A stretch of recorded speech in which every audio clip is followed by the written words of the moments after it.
Start करते हैं। Basic सा इसका इंट्रोडक्शन है इलिस्ट्रेटर का।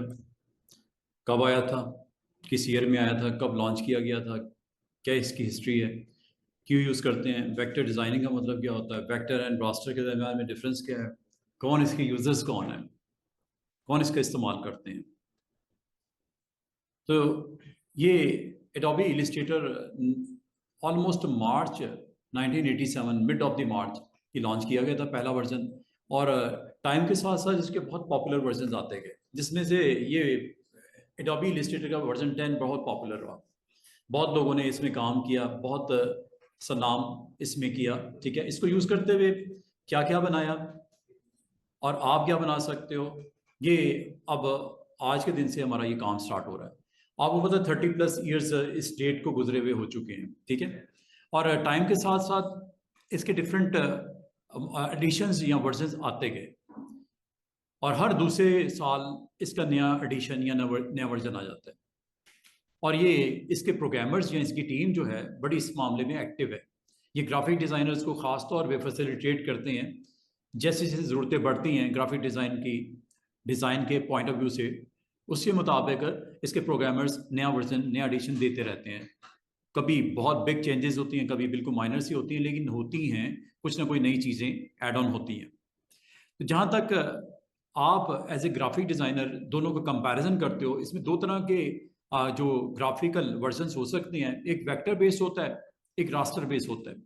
सिंपल वर्ड्स में ये आपको बता दूं, एक पिक्सल बेस्ड होता है, रास्टर इज पिक्सल बेस्ड, और इसकी एग्जांपल एक सॉफ्टवेयर है फोटोशॉप।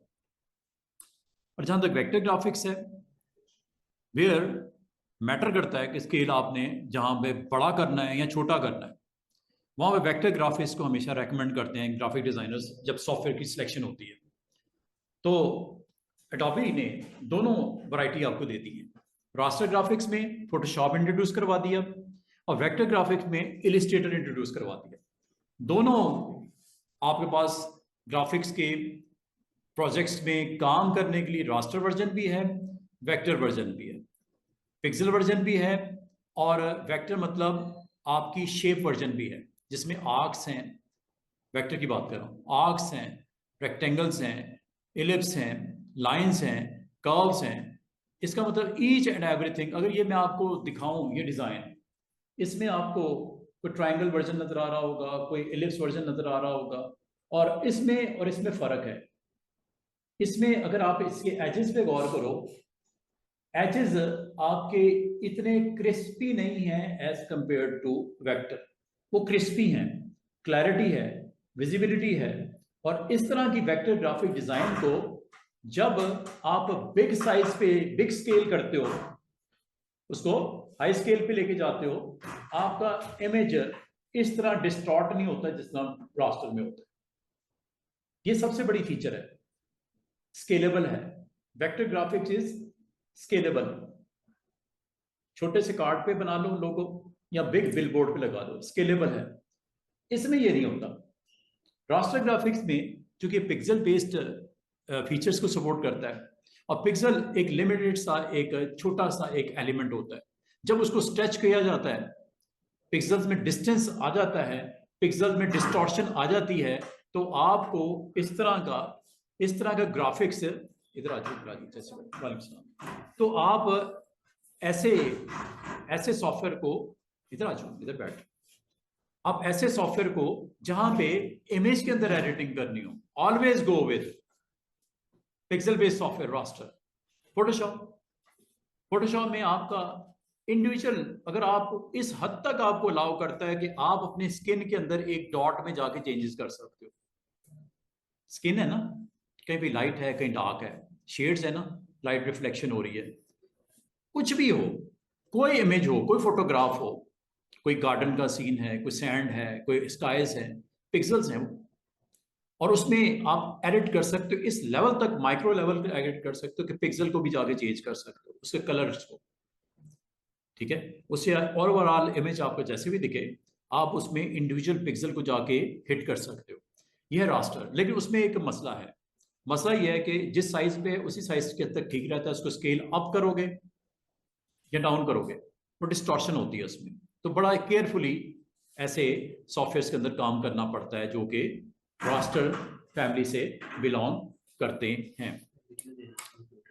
कौन सा? अच्छा, दूसरा जो होता है, दूसरा जो वर्जन है वो है वेक्टर। हम जो सॉफ्टवेयर आज से स्टार्ट कर दिया हमने, वो है vector based software. Illustrations, logos, images के साथ लोगोस, और अगर आपने कोई भी कंटेंट अपना डेवलप करना हो जिसको स्केलिंग रिक्वायर्ड हो, always select Illustrator, not go with raster.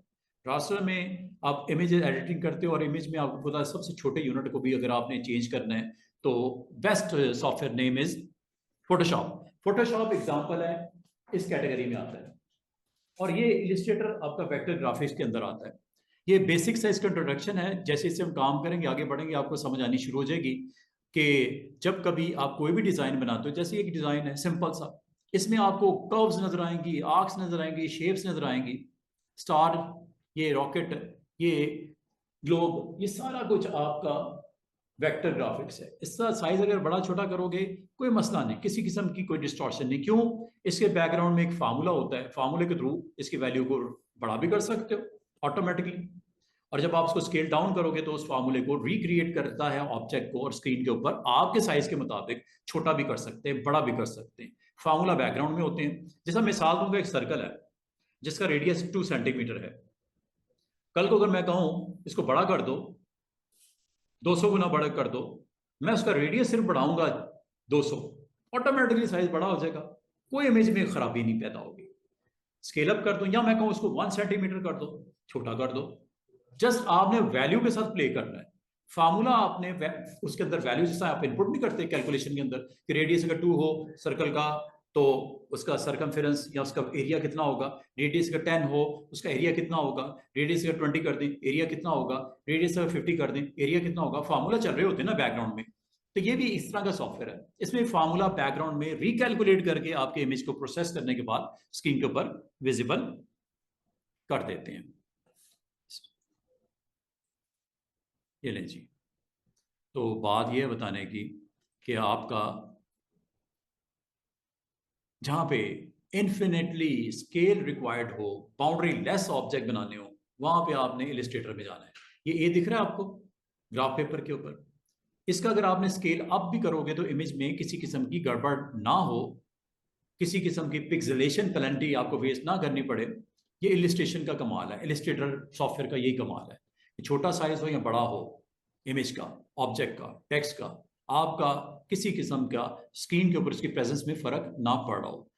जैसे 25 पिक्सल का अगर ये लोगो बनाया है, अगर यही लोगो आप इंक्रीज करो इन फोटोशॉप तो क्या होगा, और इलिस्ट्रेटर में अगर करोगे तो क्या होगा, ये फर्क साफ जाहिर है अगली स्क्रीन के ऊपर। ये सिर्फ मैं आपको कंपैरिजन दे रहा हूं छोटा सा। अगर इसको जूम करोगे ना 2400 गुना बढ़ा दो, इलिस्ट्रेटर में देखो जो क्रिस्पीनेस है लोगों की वो लूज नहीं हुई। फोटोशॉप में देखो एजेस खास तौर पे डिस्टॉर्शन नजर आ रही है। ये है जी कंपैरिजन एक पिक्सल बेस्ड सॉफ्टवेयर में और एक वेक्टर ग्राफिक्स सॉफ्टवेयर में। तो Illustrator is the vector graphics software की एग्जांपल, और Photoshop is a raster graphics की एक एग्जांपल। हाँ, इसमें जो यूजर्स होते हैं वो कौन होते हैं भाई? जो ग्राफिक डिजाइनर हैं वो इसके मेन यूजर्स हैं, जो भी डिजाइनिंग के पॉइंट ऑफ व्यू से कुछ बनाते हैं, चाहे वो लोगो बनाएं, चाहे वो आइकन बनाएं, चाहे आप कोई पेज के कंटेंट कवर पेज बनाएं, यूट्यूब का थंबनेल बनाएं, फेसबुक के ऊपर ऐड बनाएं, एनीथिंग। कोई आपने ब्रोशर बनाना है, कोई आपने बाईफोल्ड बनाना है, कोई आपने ट्राईफोल्ड बनाना है, you can make it either on Illustrator या इसके पैरेलल एक और मार्केट में कंपनी अवेलेबल है, वो है Corel, Corel Draw. Corel Draw हो गया और इलिस्ट्रेटर हो गया, एक दूसरे के दुश्मन है समझ लो। कॉरल ने इतनी तरक्की इसलिए नहीं की कि उन्होंने मेहनत कम करी है, प्रोग्रामर की साइकी को नहीं समझे, ग्राफिक डिजाइनर की डिमांड को नहीं समझे, थोड़ा स्लो उनका रिस्पॉन्स है, उनके प्रोग्रामर ने इतना अच्छा काम नहीं किया, इसलिए मार्केट से ऑलमोस्ट आउट हो गया कॉरल ड्रॉ। अब बहुत सारे यूजर मार्केट में बैठे हैं ओल्ड पुराने हमारे दौर के, वो कॉरल में काम करना पसंद करते हैं क्योंकि उन्होंने काम ही उस पर सीखा है, किया है, सारी उम्र गुजर गई। तो कॉरल के यूजर अभी भी हैं। बहुत सारी ऐसी कंपनियां जहां पे कॉरल ड्रॉ चलता है, लेकिन मोस्टली मोस्टली जो डिजाइनर्स होते हैं वो इसको पसंद करते हैं, इलिस्ट्रेटर को। पावरफुल है और टाइमली इसके जो प्रोग्रामर्स हैं, डेवलपर्स हैं, उन्होंने टाइमली इस प्रोडक्ट के अंदर चेंजेस करते गए according to the need of your designers.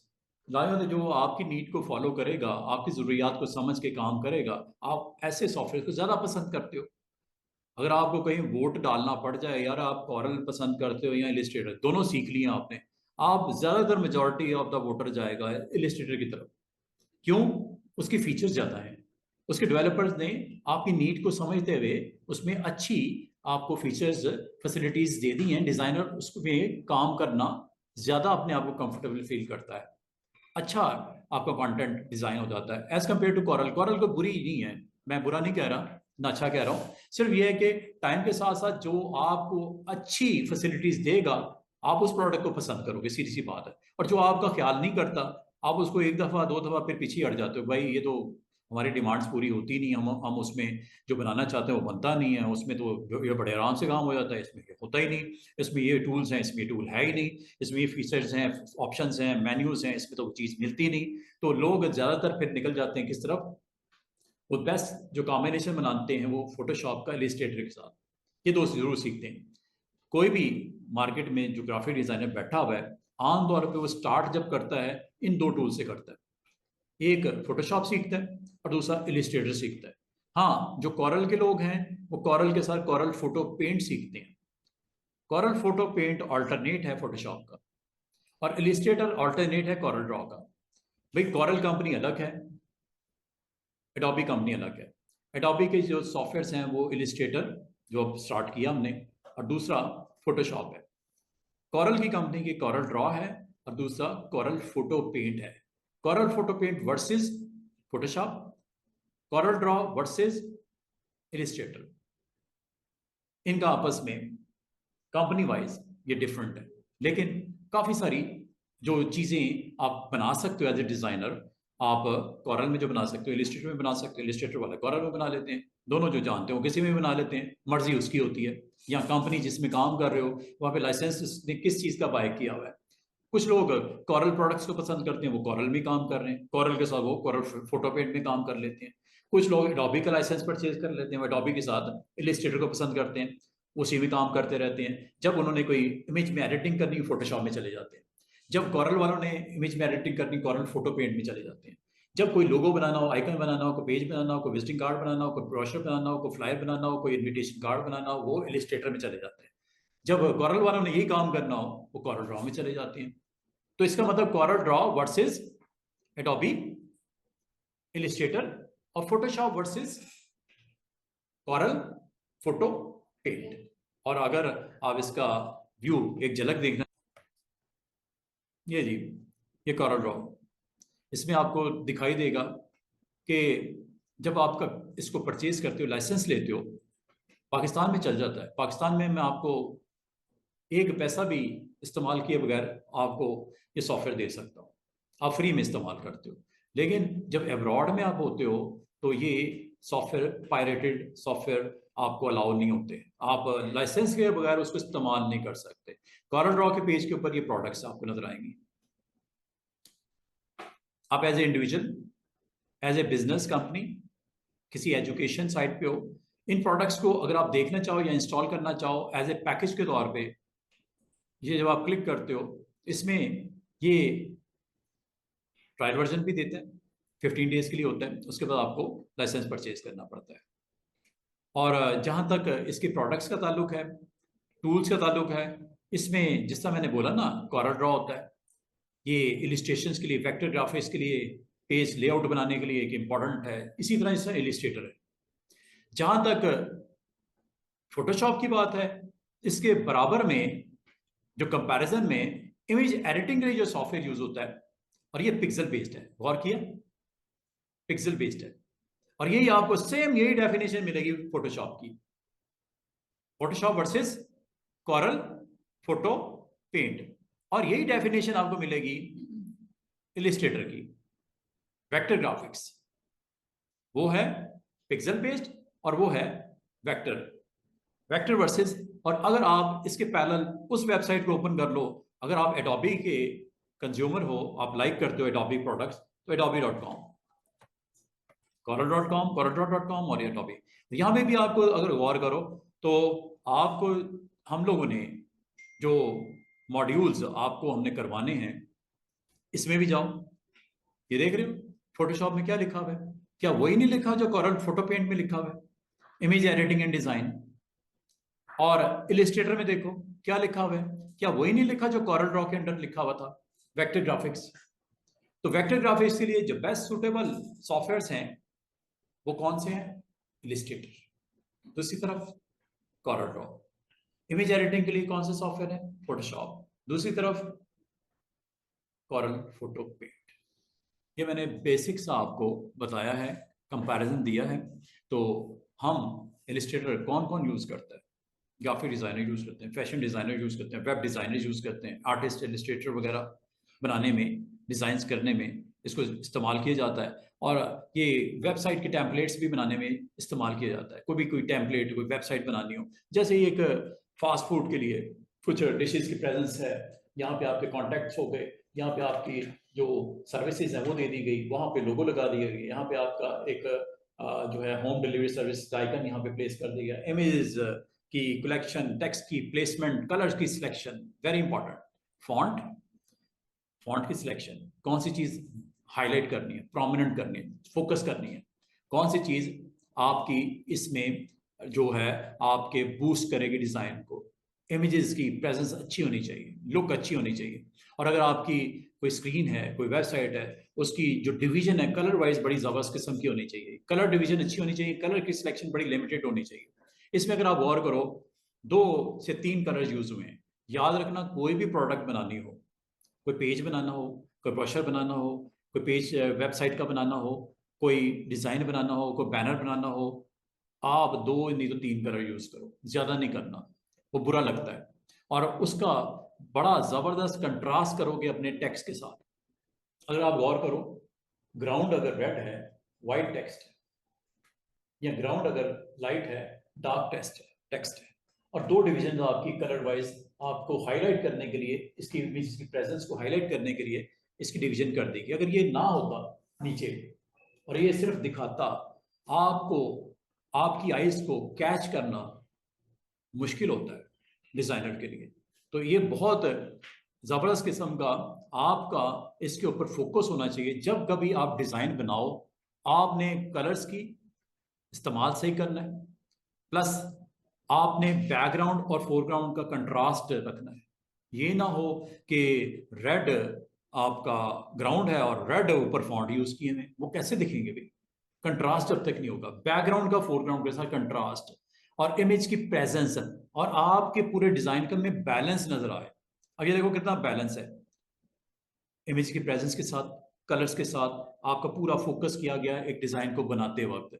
तो ये एक डिजाइनर की क्रिएटिविटी होती है, लेकिन उसके लिए डिजाइनिंग एलिमेंट्स हैं बाकायदा, एक पूरी डिटेल है इसकी कि डिजाइनिंग एलिमेंट क्या होते हैं। आप अगर गूगल करो तो आप आज के दिन में डिजाइनिंग एलिमेंट सीख सकते हो। डिजाइनिंग एलिमेंट्स के बारे में मजीद अवेयरनेस एज ए डिजाइनर, क्या होते हैं जी डिजाइनिंग एलिमेंट्स, इसके बारे में आप मजीद अंडरस्टैंडिंग डेवलप कर सकते हो कि एलिमेंट ऑफ डिजाइन से topic is name is element of design. ये मैं किसी रोज आपको इसके बारे में डिटेल बताऊंगा। डिजाइन एलिमेंट्स क्या होते हैं, कंट्रास्ट क्या होता है, कलर की सिलेक्शन क्या होती है, ईच एंड एवरीथिंग, ये सारे के सारे आपको इससे डिजाइन करने में, बैलेंस करने में, एक स्क्रीन के ऊपर आप किसी पार्ट ऑफ द इमेज को प्रोमिनेंट करने में, कंट्रास्ट के साथ कर लो, साइज के साथ कर लो, कलर के साथ कर लो, ये सारे के सारे आपको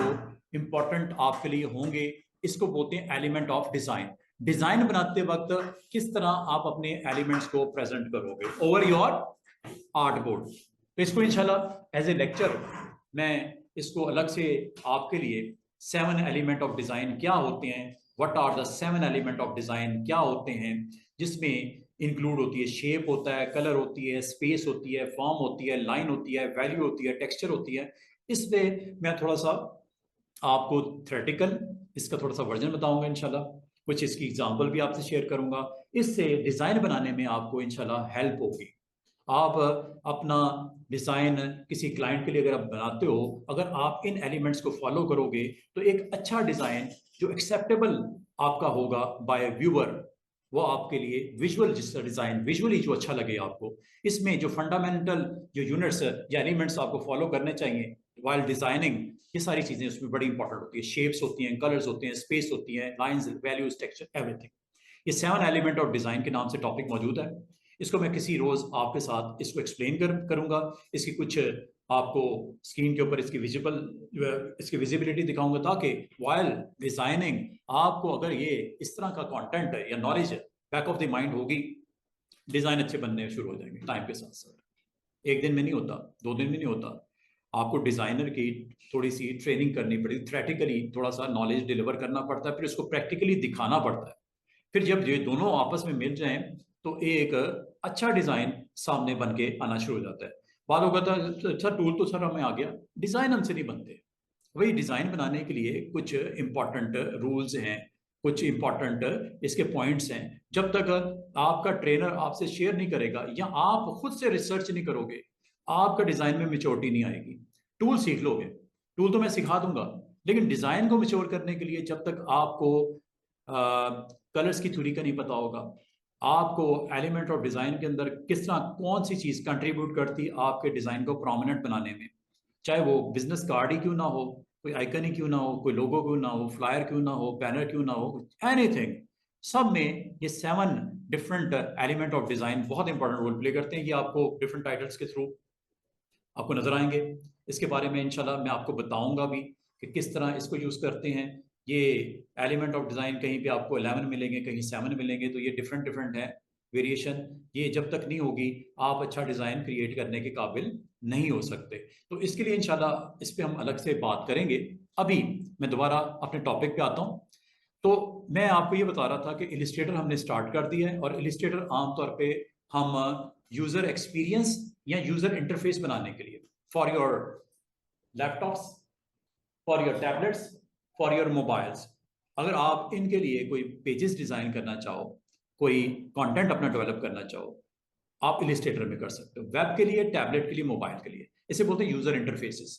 ठीक है, यूज़र इंटरफेस आपको पता है, ये स्क्रीन है मेरी, ये यूज़र इंटरफेस है जिससे एज ए यूज़र मैं इसके साथ इंटरेक्ट करता हूँ। ये यूज़र इंटरफेस है। इसके लिए कोई डिज़ाइन रेडी करना चाह रहा हूँ, ऑलवेज गो विद इलिस्ट्रेटर।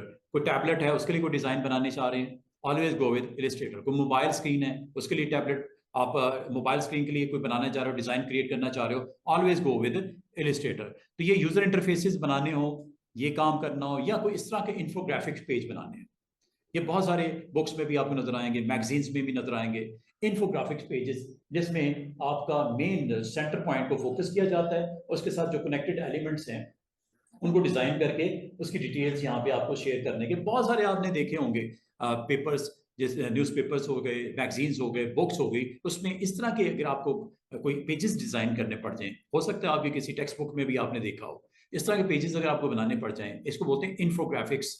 जो टेम्पलेट्स हैं वो भी डिजाइन करने के लिए आमतौर पे क्या हम नहीं कर सकते, क्या ये सर्कल नहीं बन सकता, ये टेक्स्ट नहीं लिखा जा सकता, ये स्क्वायर नहीं बन सकते, ये सर्कल को आप ब्रैसेस के साथ रिप्रेजेंट नहीं कर सकते, क्या यहाँ पे पॉलीगॉन नहीं बन सकते, क्या पॉलीगॉन के अंदर ये आइकन नहीं बन सकते, क्या ये हेडिंग दे के नीचे टेक्स्ट नहीं लिखा जा सकता। एवरीथिंग आप इसमें कर सकते हो इलिस्ट्रेटर में। तो इलिस्ट्रेटर में इंशाल्लाह इस तरह के पेजेस बनाने हो, या कल को आप कहते हो सर हमने बहुत सारी अपने आइकन्स देखे हैं जो कि मोबाइल डिवाइसेस पे भी होते हैं, आपके डिफरेंट डिवाइसेस के ऊपर आपने इस तरह की आइकन्स की रिप्रेजेंटेशन देखी होगी।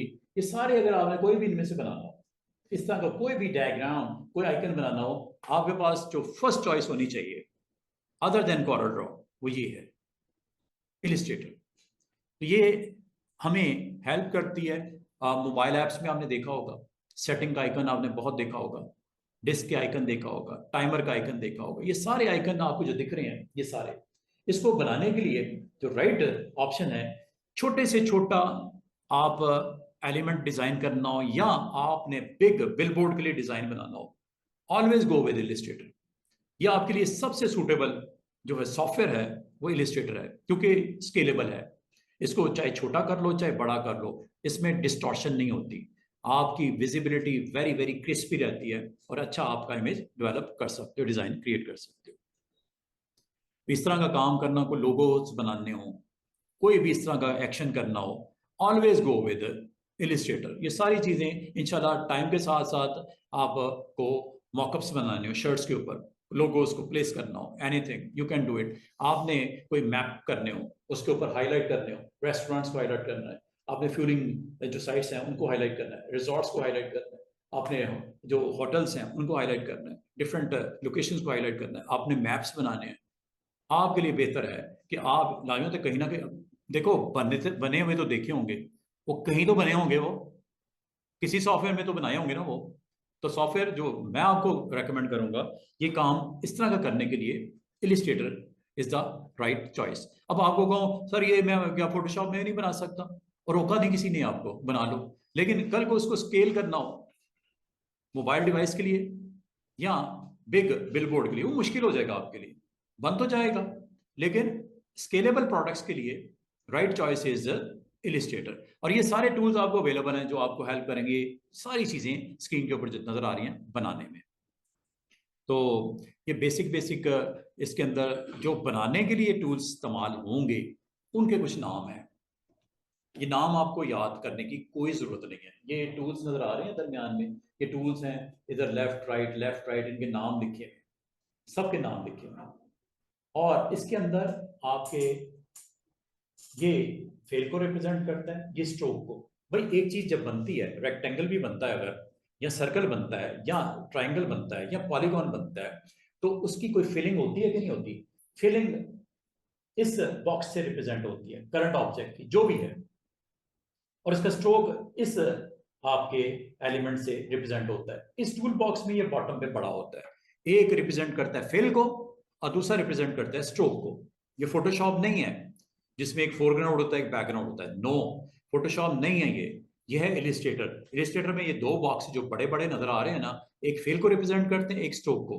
अब आपको अगर ये सारी चीजें जाननी है तो आपको एक सॉफ्टवेयर में जाना पड़ेगा। सॉफ्टवेयर मैंने इंस्टॉल करना सिखा दिया था कल, और कल इंस्टॉलेशन करने के बाद आज इस सॉफ्टवेयर को ओपन करते हैं। ये मैंने सॉफ्टवेयर को ओपन कर दिया, और ओपन करने के बाद कल मैंने कुछ नहीं किया था, मैंने आर्ट बोर्ड बनाए थे।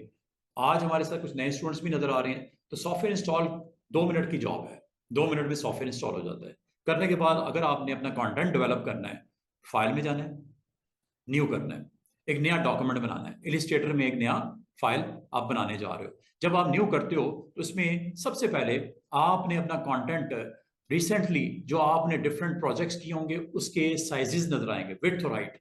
ज्यादातर मेरे लेटर में नजर आएंगे कस्टम 3.5/2 का साइज नजर आ रहा होगा, कुछ में वेब लार्ज के नाम से, A4 के नाम से। ये वो है जो रिसेंटली मैं मुख्तलिफ क्लासेस में विड्थ और हाइट की रिसेंट साइज यूज करता रहा। रिसेंट में क्या होता है, जो रिसेंटली हमने प्रोजेक्ट्स किए हैं ना, डिफरेंट डिजाइन बनाए हैं, उसमें कोई विड्थ और हाइट होगी ना, ये वो ली गई थी, ये रिसेंट में होगी। और मजे की बात है जब आप इंस्टॉल करोगे रिसेंट में कुछ नहीं होगा, खाली होगा। रिसेंट में क्या होता है, स्टार्ट में कुछ भी नहीं होता है, लेकिन जैसे जैसे आप डिफरेंट साइजेस को ऑन करते हो, जैसे मैं अभी आपके सामने एक छोटा सा साइज सेट करने लगा हूं, यहां पे कर लेता हूं, ये देखो कितनी विड्थ, इंचेस में, सेंटीमीटर में, किस यूनिट में आप अपने डिक्लेयर करना चाह रहे हो आर्टबोर्ड का साइज। अब ये डिफरेंट यूनिट्स हैं, पिक्सल, पॉइंट्स, पिकास, इंचेस। अभी मैं आपको सिर्फ और सिर्फ 2 यूनिट पे कंसंट्रेट करने को कहूंगा, एक इंचेस को, एक पिक्सल, बस। बाकियों को छोड़ दो, अभी बाकियों पे आपको फोकस करने की जरूरत नहीं है। जब कभी आप स्क्रीन के लिए कुछ बनाना चाहो, जैसे यूट्यूब का थंबनेल बनाना है, जैसे कोई फेसबुक के ऊपर आपने कोई ऐड अपना बनाना है जो प्ले करना चाह रहे हो, पिक्सल में बनाना। स्क्रीन के लिए जब भी बनाना है, पिक्सल में बनाना। जब आपको कोई चीज पब्लिश करनी है, प्रेस में प्रिंट करनी है, तो कोशिश करो इंचेस या सेंटीमीटर में। इंचेस यूएस के लिए होता है, और centimetre scale, measurement scale mostly जो यूके की बैकग्राउंड होती है वो मीट्रिक स्केल को पसंद करते हैं। मिलीमीटर, सेंटीमीटर, मीटर नजर आ रहा होगा, ये है यूके। और ये हम आमतौर पे यूएस यूएस जो मेजरमेंट में आमतौर पे यूनिट को पसंद करते हैं वो इंचेस में। और फुट आपको पता है, फुट में 12 इंच होते हैं, ठीक है। और इंच आपका कंटेन करता है 2.54 सेंटीमीटर। एक तरफ आपको पता है इंच मेजरमेंट होती है, स्केल की दूसरी साइड पे 2.54 होगा, 1 इंच के बराबर में 2.54 होगा। इधर स्केल के 2.54 सेंटीमीटर होगा, इधर स्केल के 1 इंच होगा। तो 1 inch is equal to exactly measurement क्या बनती है 1 इंच के बराबर 2.54। नहीं, देख लो अभी, ये देखो, अगर मैं आपको 1 इंच की मेजरमेंट दिखाऊं और इधर मैं 10 इंच या 11 इंच ही रहने दूं, चेक करना, ये आपको इंचेस की मेजरमेंट को मैं अभी आपके सामने कन्वर्ट करके दिखा रहा हूं सेंटीमीटर में। जैसे मैंने सीएम किया, देख रहे हो क्या हुआ, वो 1 इंच के इक्विवेलेंट मेजरमेंट आ गई कि नहीं आ गई 2.54, जो स्केल पे भी होती है। तो तकरीबन 2.5 सेंटीमीटर होता है, 2.5 सेंटीमीटर होता है 1 इंच, ठीक है। अगर जहां तक आप फुट की बात करते हो, आपको ये तो हर किसी को पता है कि 1 फुट में 12 इंच होते हैं। मिसाल के तौर पे इसको भी वेरीफाई कर देता हूं आपके सामने। मैं ले लेता हूं 12 इंच, 12 इंच यहाँ पे ऑन कर दिया, वैल्यू मैंने 12 इंच ले दी, ठीक है। एक पेज है जिसकी विड्थ मैंने 12 इंच रख दी, हाइट मैंने 11 इंच रख दी। अगर आप इसकी एग्जैक्टली मेजरमेंट चेक करना चाहो, वेरीफाई करना चाहो फीट में कितनी बनती है, जैसे मैंने बताया और आपको भी बताया, 12 inch is equal to 1 foot होता है कि नहीं होता, ये देखो। और ये आप जैसे ही आप फीट में जाते हो, ये फीट है। बाद आपको बिग बैनर्स बनाने पड़ते हैं, ये रोड पे लगाना है बाहर बैनर। मिसाल के तौर पे हम यहाँ पे 31 दिसंबर को इवेंट कोई करने जा रहे हैं, मिसाल के तौर पे न्यू ईयर इवेंट होने जा रहा है, या सिटी स्कूल ने एक बैनर यहाँ पे लगा दिया बिग साइज में। वो बैनर लाने में तो कोई छोटा तो नहीं होगा ना, पेज के ऊपर थोड़ी उसने प्रिंट लगा के बाहर निकालना है, ठीक है। तो बिग बैनर ही बनाओगे ना, तो बिग बैनर बनाने के लिए आप जाओगे उसको फीट्स में, कितने भी 15 बाय 20 फुट का बैनर पूरी बिल्डिंग पे लटकाना है, ऊपर से लेके नीचे तक, सामने वाली बिल्डिंग में ऊपर से नीचे तक। तो इसको हम कहते हैं 10 फुट चौड़ा और 20 फुट लंबाई में। तो ये फीट्स में फिर लोगे ना, आप अपना डिजाइन फिर फीट्स में बनाओगे। वो कोई लेटर साइज पेज थोड़ी लगा देना है, वो तो नजर भी नहीं आएगा दूर से ये क्या लिखा हुआ है। तो बैनर बिग साइज में होगा, फॉन्ट बड़े बड़े यूज होंगे, कलर बड़े जबरदस्त किस्म के यूज होंगे, ग्राफिक्स या इमेजेस वहां पे लगा दोगे। और लगाने के बाद जो उसमें पार्टिसिपेंट इवेंट के ऊपर आ रहे हैं, तो इवेंट मैनेजर ने जिनको एंगेज किया है, वो कोई म्यूजिशियन भी हो सकता है, कोई कॉमेडियन भी हो सकता है, कोई सिंगर भी हो सकता है, उसके फोटोज भी लगेंगे।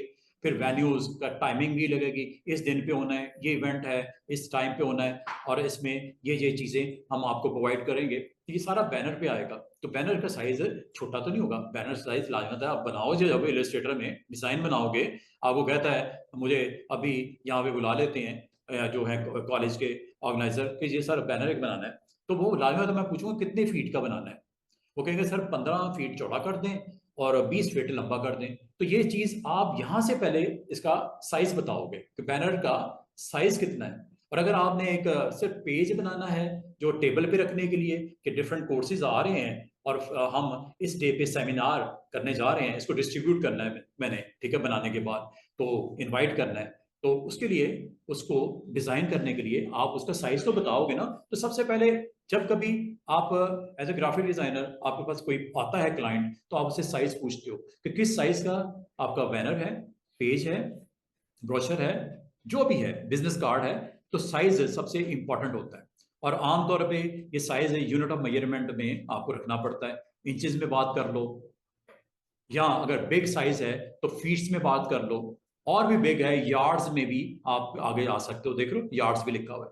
तो बात यह है कि आप यहाँ पे जाओ और अभी अगर यहाँ पे मैं वेरीफाई करना चाहूँ फीट में कितनी वैल्यू बनती है, तो फीट पे क्लिक करके देख लो, 140 आया ना, कि कुछ और आ गया, 12 इंचेस मैंने कहा था तो 1 फुट आ गया, ये ऊपर आपको वो दिख रहा है। और अगर आप इसके यूनिट ऑफ मेजरमेंट को दोबारा से इंचेस में कन्वर्ट करना चाहो, यू कैन डू इट। तो ये आपने यहां से अपना विड्थ और हाइट बतानी होती है, सबसे पहले आपको ये काम करना पड़ता है। मिसाल के तौर पे मेरे पास आए दिन 15 बाय 20 फीट का बैनर बनाने के लिए क्लाइंट आते हैं, तो मैं एक काम करूंगा, मैं एक दफा यहाँ पे यूनिट ऑफ मेजरमेंट फीट लेके 15 feet wide, 15 foot feet wide और 20 फीट टॉल। और ये साइज स्टूडेंट्स अगर गौर करो, ये साथ में ये बॉक्सेस बने हैं ना, ये वो साइजेस हैं जो नॉर्मली हम यूज कर रहे होते हैं। इनमें से कोई अगर साइज का कोई प्रोडक्ट, कोई कंटेंट आप बनाने के लिए आपके पास क्लाइंट आता है, तो ये देने की जरूरत नहीं होती। ये बड़ा रेयर होता है कि आपको इससे आउट ऑफ बॉक्स कोई चीज बनानी पड़ जाए। मतलब जो टेम्पलेट अवेलेबल है ये वो साइजेस हैं जो नॉर्मली हम यूज कर रहे होते हैं। कार्ड का साइज यूज कर रहे होते हैं, जो आपके ब्रोशर्स होते हैं या कवर पेजेस होते हैं उसके साइज फिक्स होते हैं, तो वो इनमें से ही हम कोई ना कोई ले लेते हैं।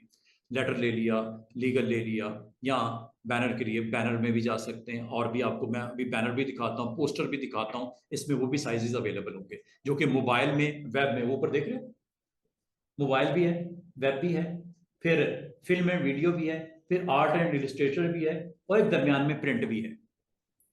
तो आमतौर पे जो ऑफिस में हम प्रिंट निकालते हैं, जो पेजेस यूज होते हैं वो लेटर या लीगली होते हैं, इसलिए मोस्टली ये साइजेस में लेटर या लीगली नजर आएगा प्रिंट के अंडर। हाँ, मोबाइल पे जाऊंगा डिफरेंट साइज टेम्पलेट्स नजर आएंगे, वेब पे जाऊंगा डिफरेंट साइज टेम्पलेट नजर आएंगे, film and video, art and illustration पे भी डिफरेंट। ये सारे के सारे आपको एक ही तरफ लेके जा रहे हैं कि आप जो अपना कंटेंट बनाना है उसकी बेस या उसकी ग्राउंड का साइज क्या होगा। तो मिसाल के तौर पे 15 बाई 20 फीट का साइज मेरे पास इसमें ना तो मोबाइल में था, मोबाइल पे ये साइज नजर नहीं आ रहा है। ये देखो, ये मोबाइल प्रोडक्ट्स हैं जो हो गए, बड़ी छोटी साइज होती है स्क्रीन की, लाजमत वो साइज भी यहाँ पे कम ही और पिक्सल में नजर आ रहा होगा।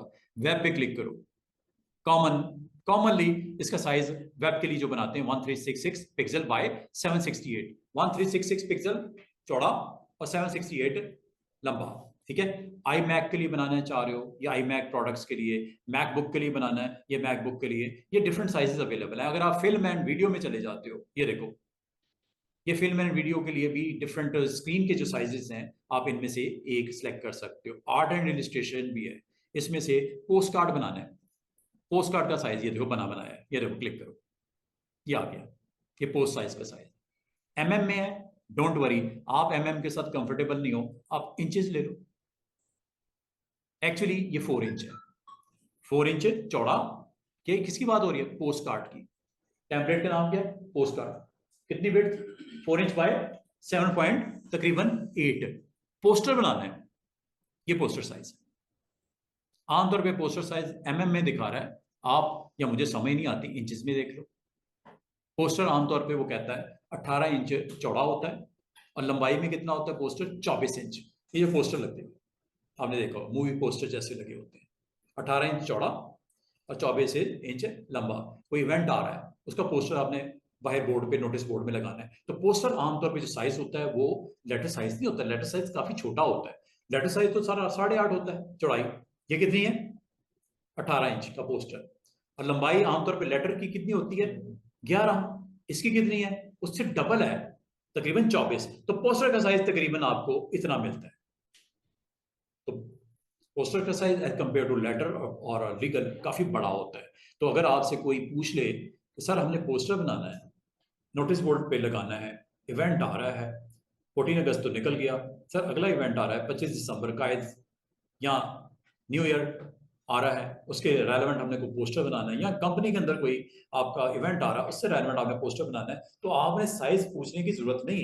इलिस्ट्रेटर आपको एक साइज खुद दे रहा है। वो कह रहा है आमतौर पर जो स्टैंडर्ड पोस्टर का साइज होता है वो कितना होता है?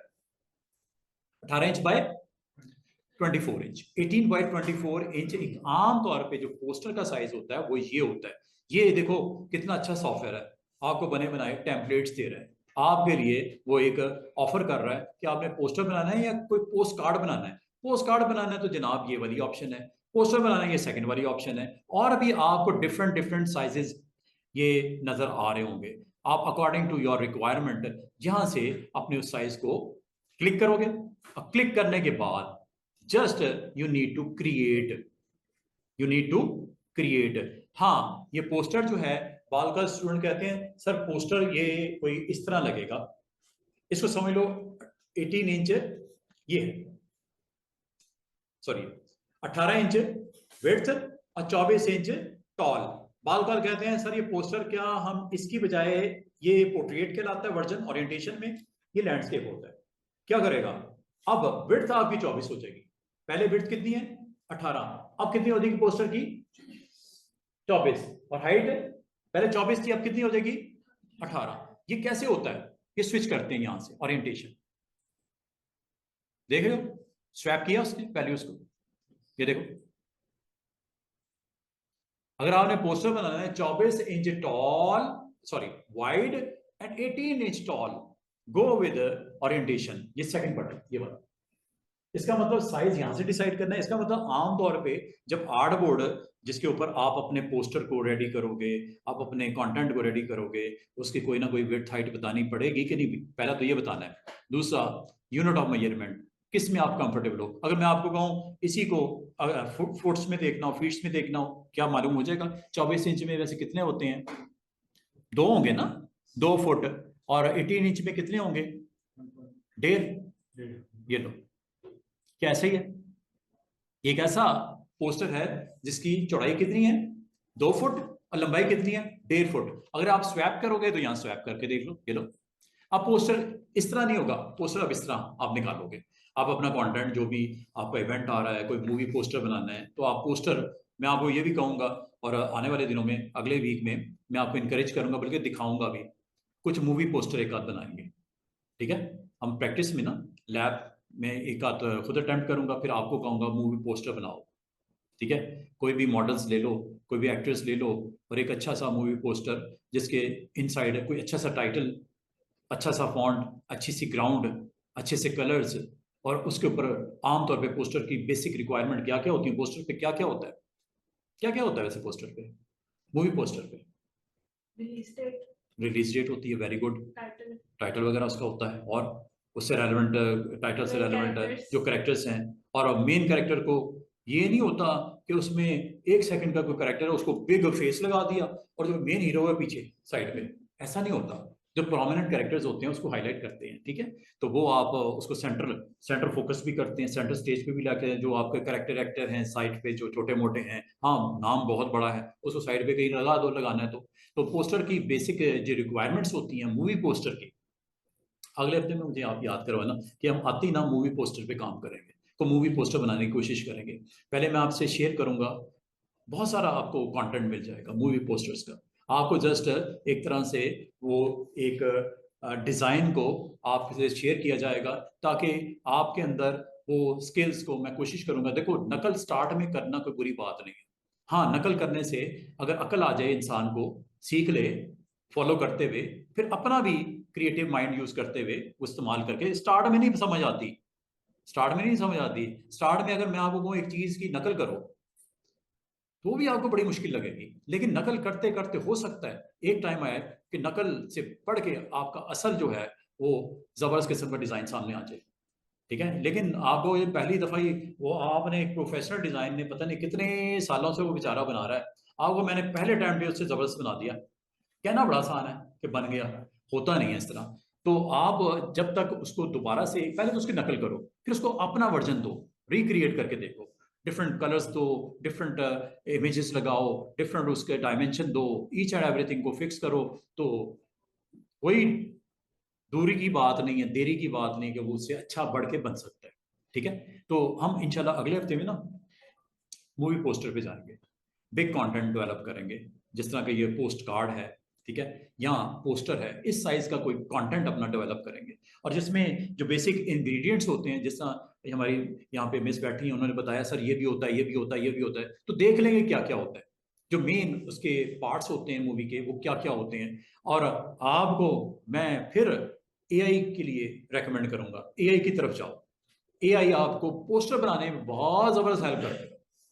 आपने कोई कॉमेडी मूवी बनानी है, आपने love story, triangle love story बनानी है, आपने इस तरह का पोस्टर बनाना है, आप क्यों माइंड अप्लाई करना नहीं आ रहा, आप एआई की हेल्प लो, चैट जीपीटी, मैं और भी 2-3 वेबसाइट बताऊंगा, वहां जाओ, टाइटल आपको, मुझे एक अपना कॉन्सेप्ट, एक प्राउम्प्ट दो कि मुझे इस तरह की मूवी बनानी है, कोई टाइटल तो सुजेस्ट करो मुझे अच्छा सा। कल को हो सकता है आपको मूवी बनानी पड़ जाए और आपको एक टाइटल नहीं समझ आ रहा, आपको स्टोरी लाइन थोड़ी सी आइडिया है, आप उस स्टोरी लाइन के कुछ प्रॉम्प्ट्स दो, प्रॉम्प्ट दोगे, को मैसेज दोगे, ऑटोमेटिकली उससे रेलेवेंट अच्छे अच्छे टाइटल्स मूवी पोस्टर के निकलने शुरू हो जाएंगे।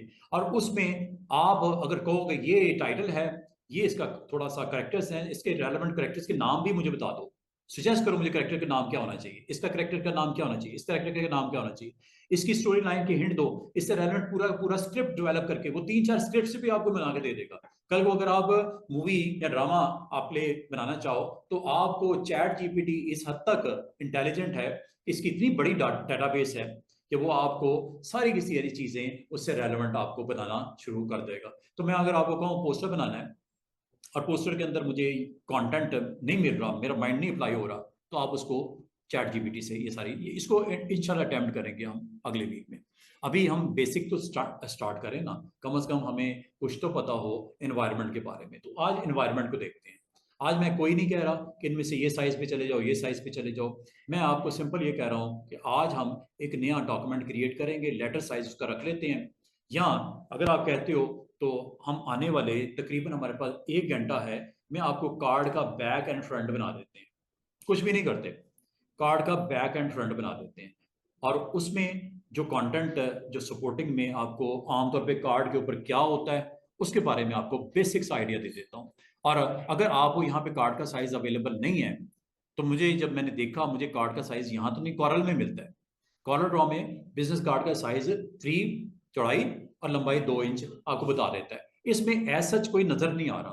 तो अगर नजर नहीं आ रहा तो इसके लिए आप एक काम करो, यहाँ पे खुद से वो साइज जो एक बिजनेस कार्ड का होता है और जो आपको किसी वेबसाइट पे जाके भी आपको पता चल जाएगा, आप गूगल करके बिजनेस कार्ड साइज यहाँ से मालूम कर लेना, या वो खुद बता देता है कि बिजनेस कार्ड का साइज क्या होता है, 3.5/2। और अगर आप समझते हो कि बिजनेस कार्ड के ऊपर कंटेंट क्या होता है तो वो भी देख लेते हैं। ये लो, पहली आएगी चैट जीपीटी, ठीक है, ये है जी मैसेज, बिजनेस कार्ड कंटेंट।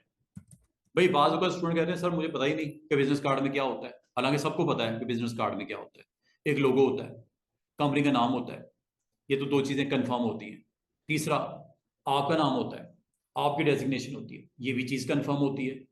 फिर 4-5 आपके कॉन्टैक्ट्स होते हैं, चाहे वो आपका वेबसाइट का हो, चाहे वो आपका ईमेल का हो, चाहे वो आपका कॉन्टैक्ट मोबाइल का हो, चाहे वो स्काइप हो, चाहे व्हाट्सएप नंबर हो। ये तो होती ही होती है ना चीजें। क्या ख्याल है कि इसके अलावा कुछ होता है? ये लो,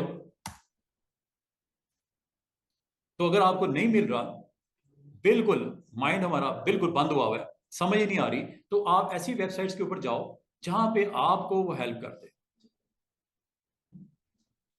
ये लो जी, क्या वो गलत बोल रहा था हम?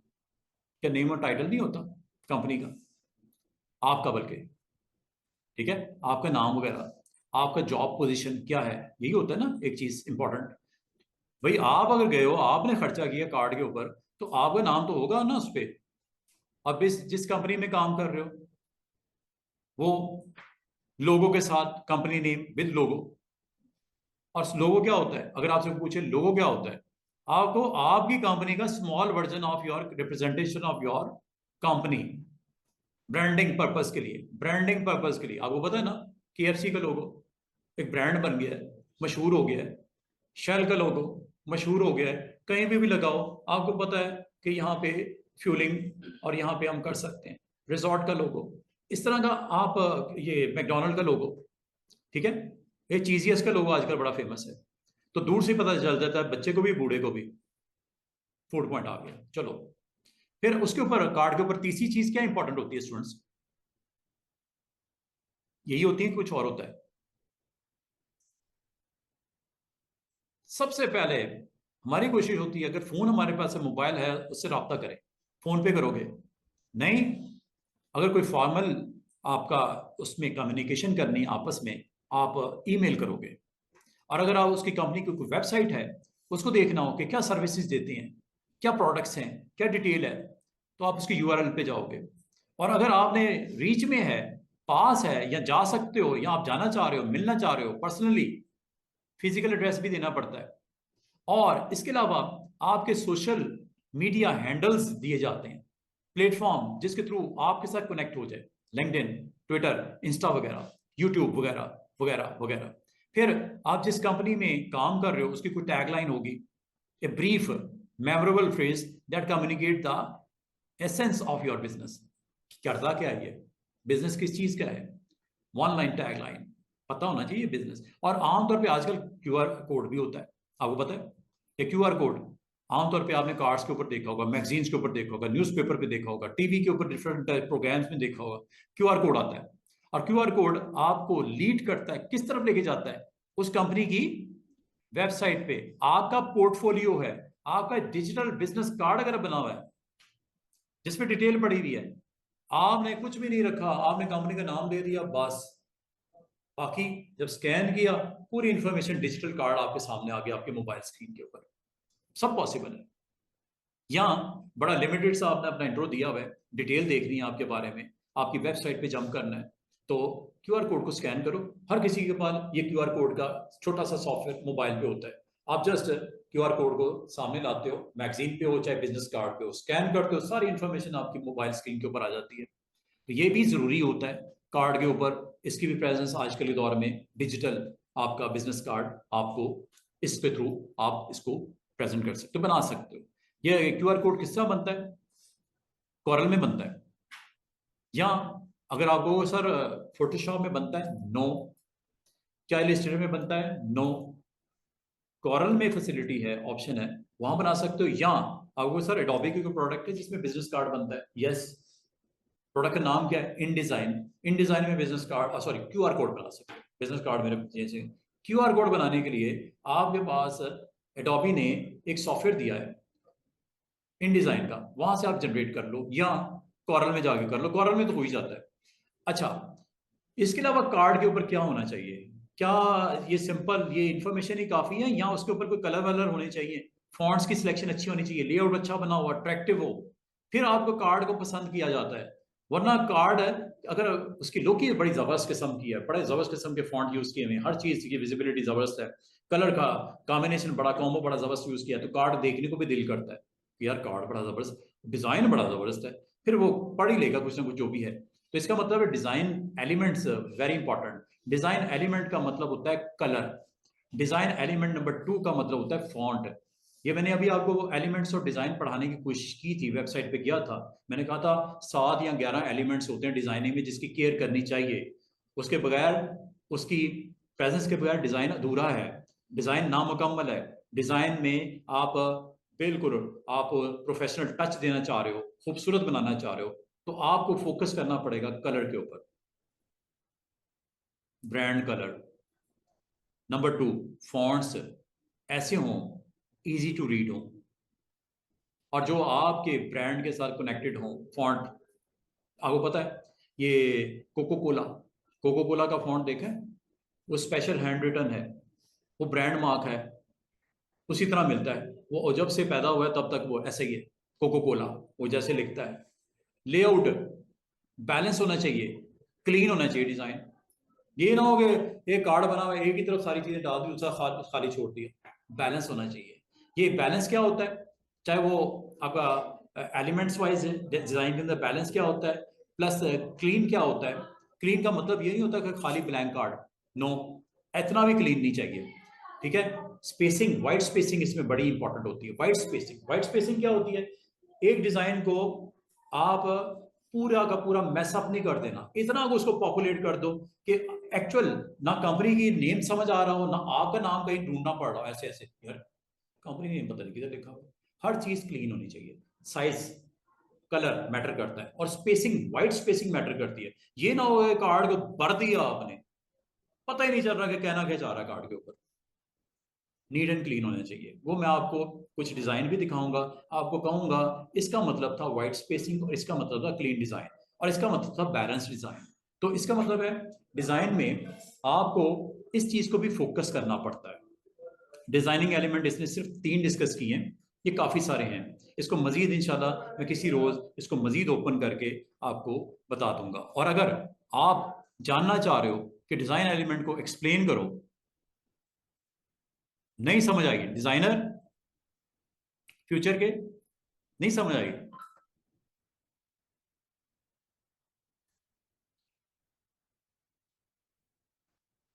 Colour scheme, typographic, font size, font style, font name, each and everything, typographic, colour scheme, brand colour, contrast, psychology of colour. आपको पता है हर कलर का कोई मीनिंग होता है।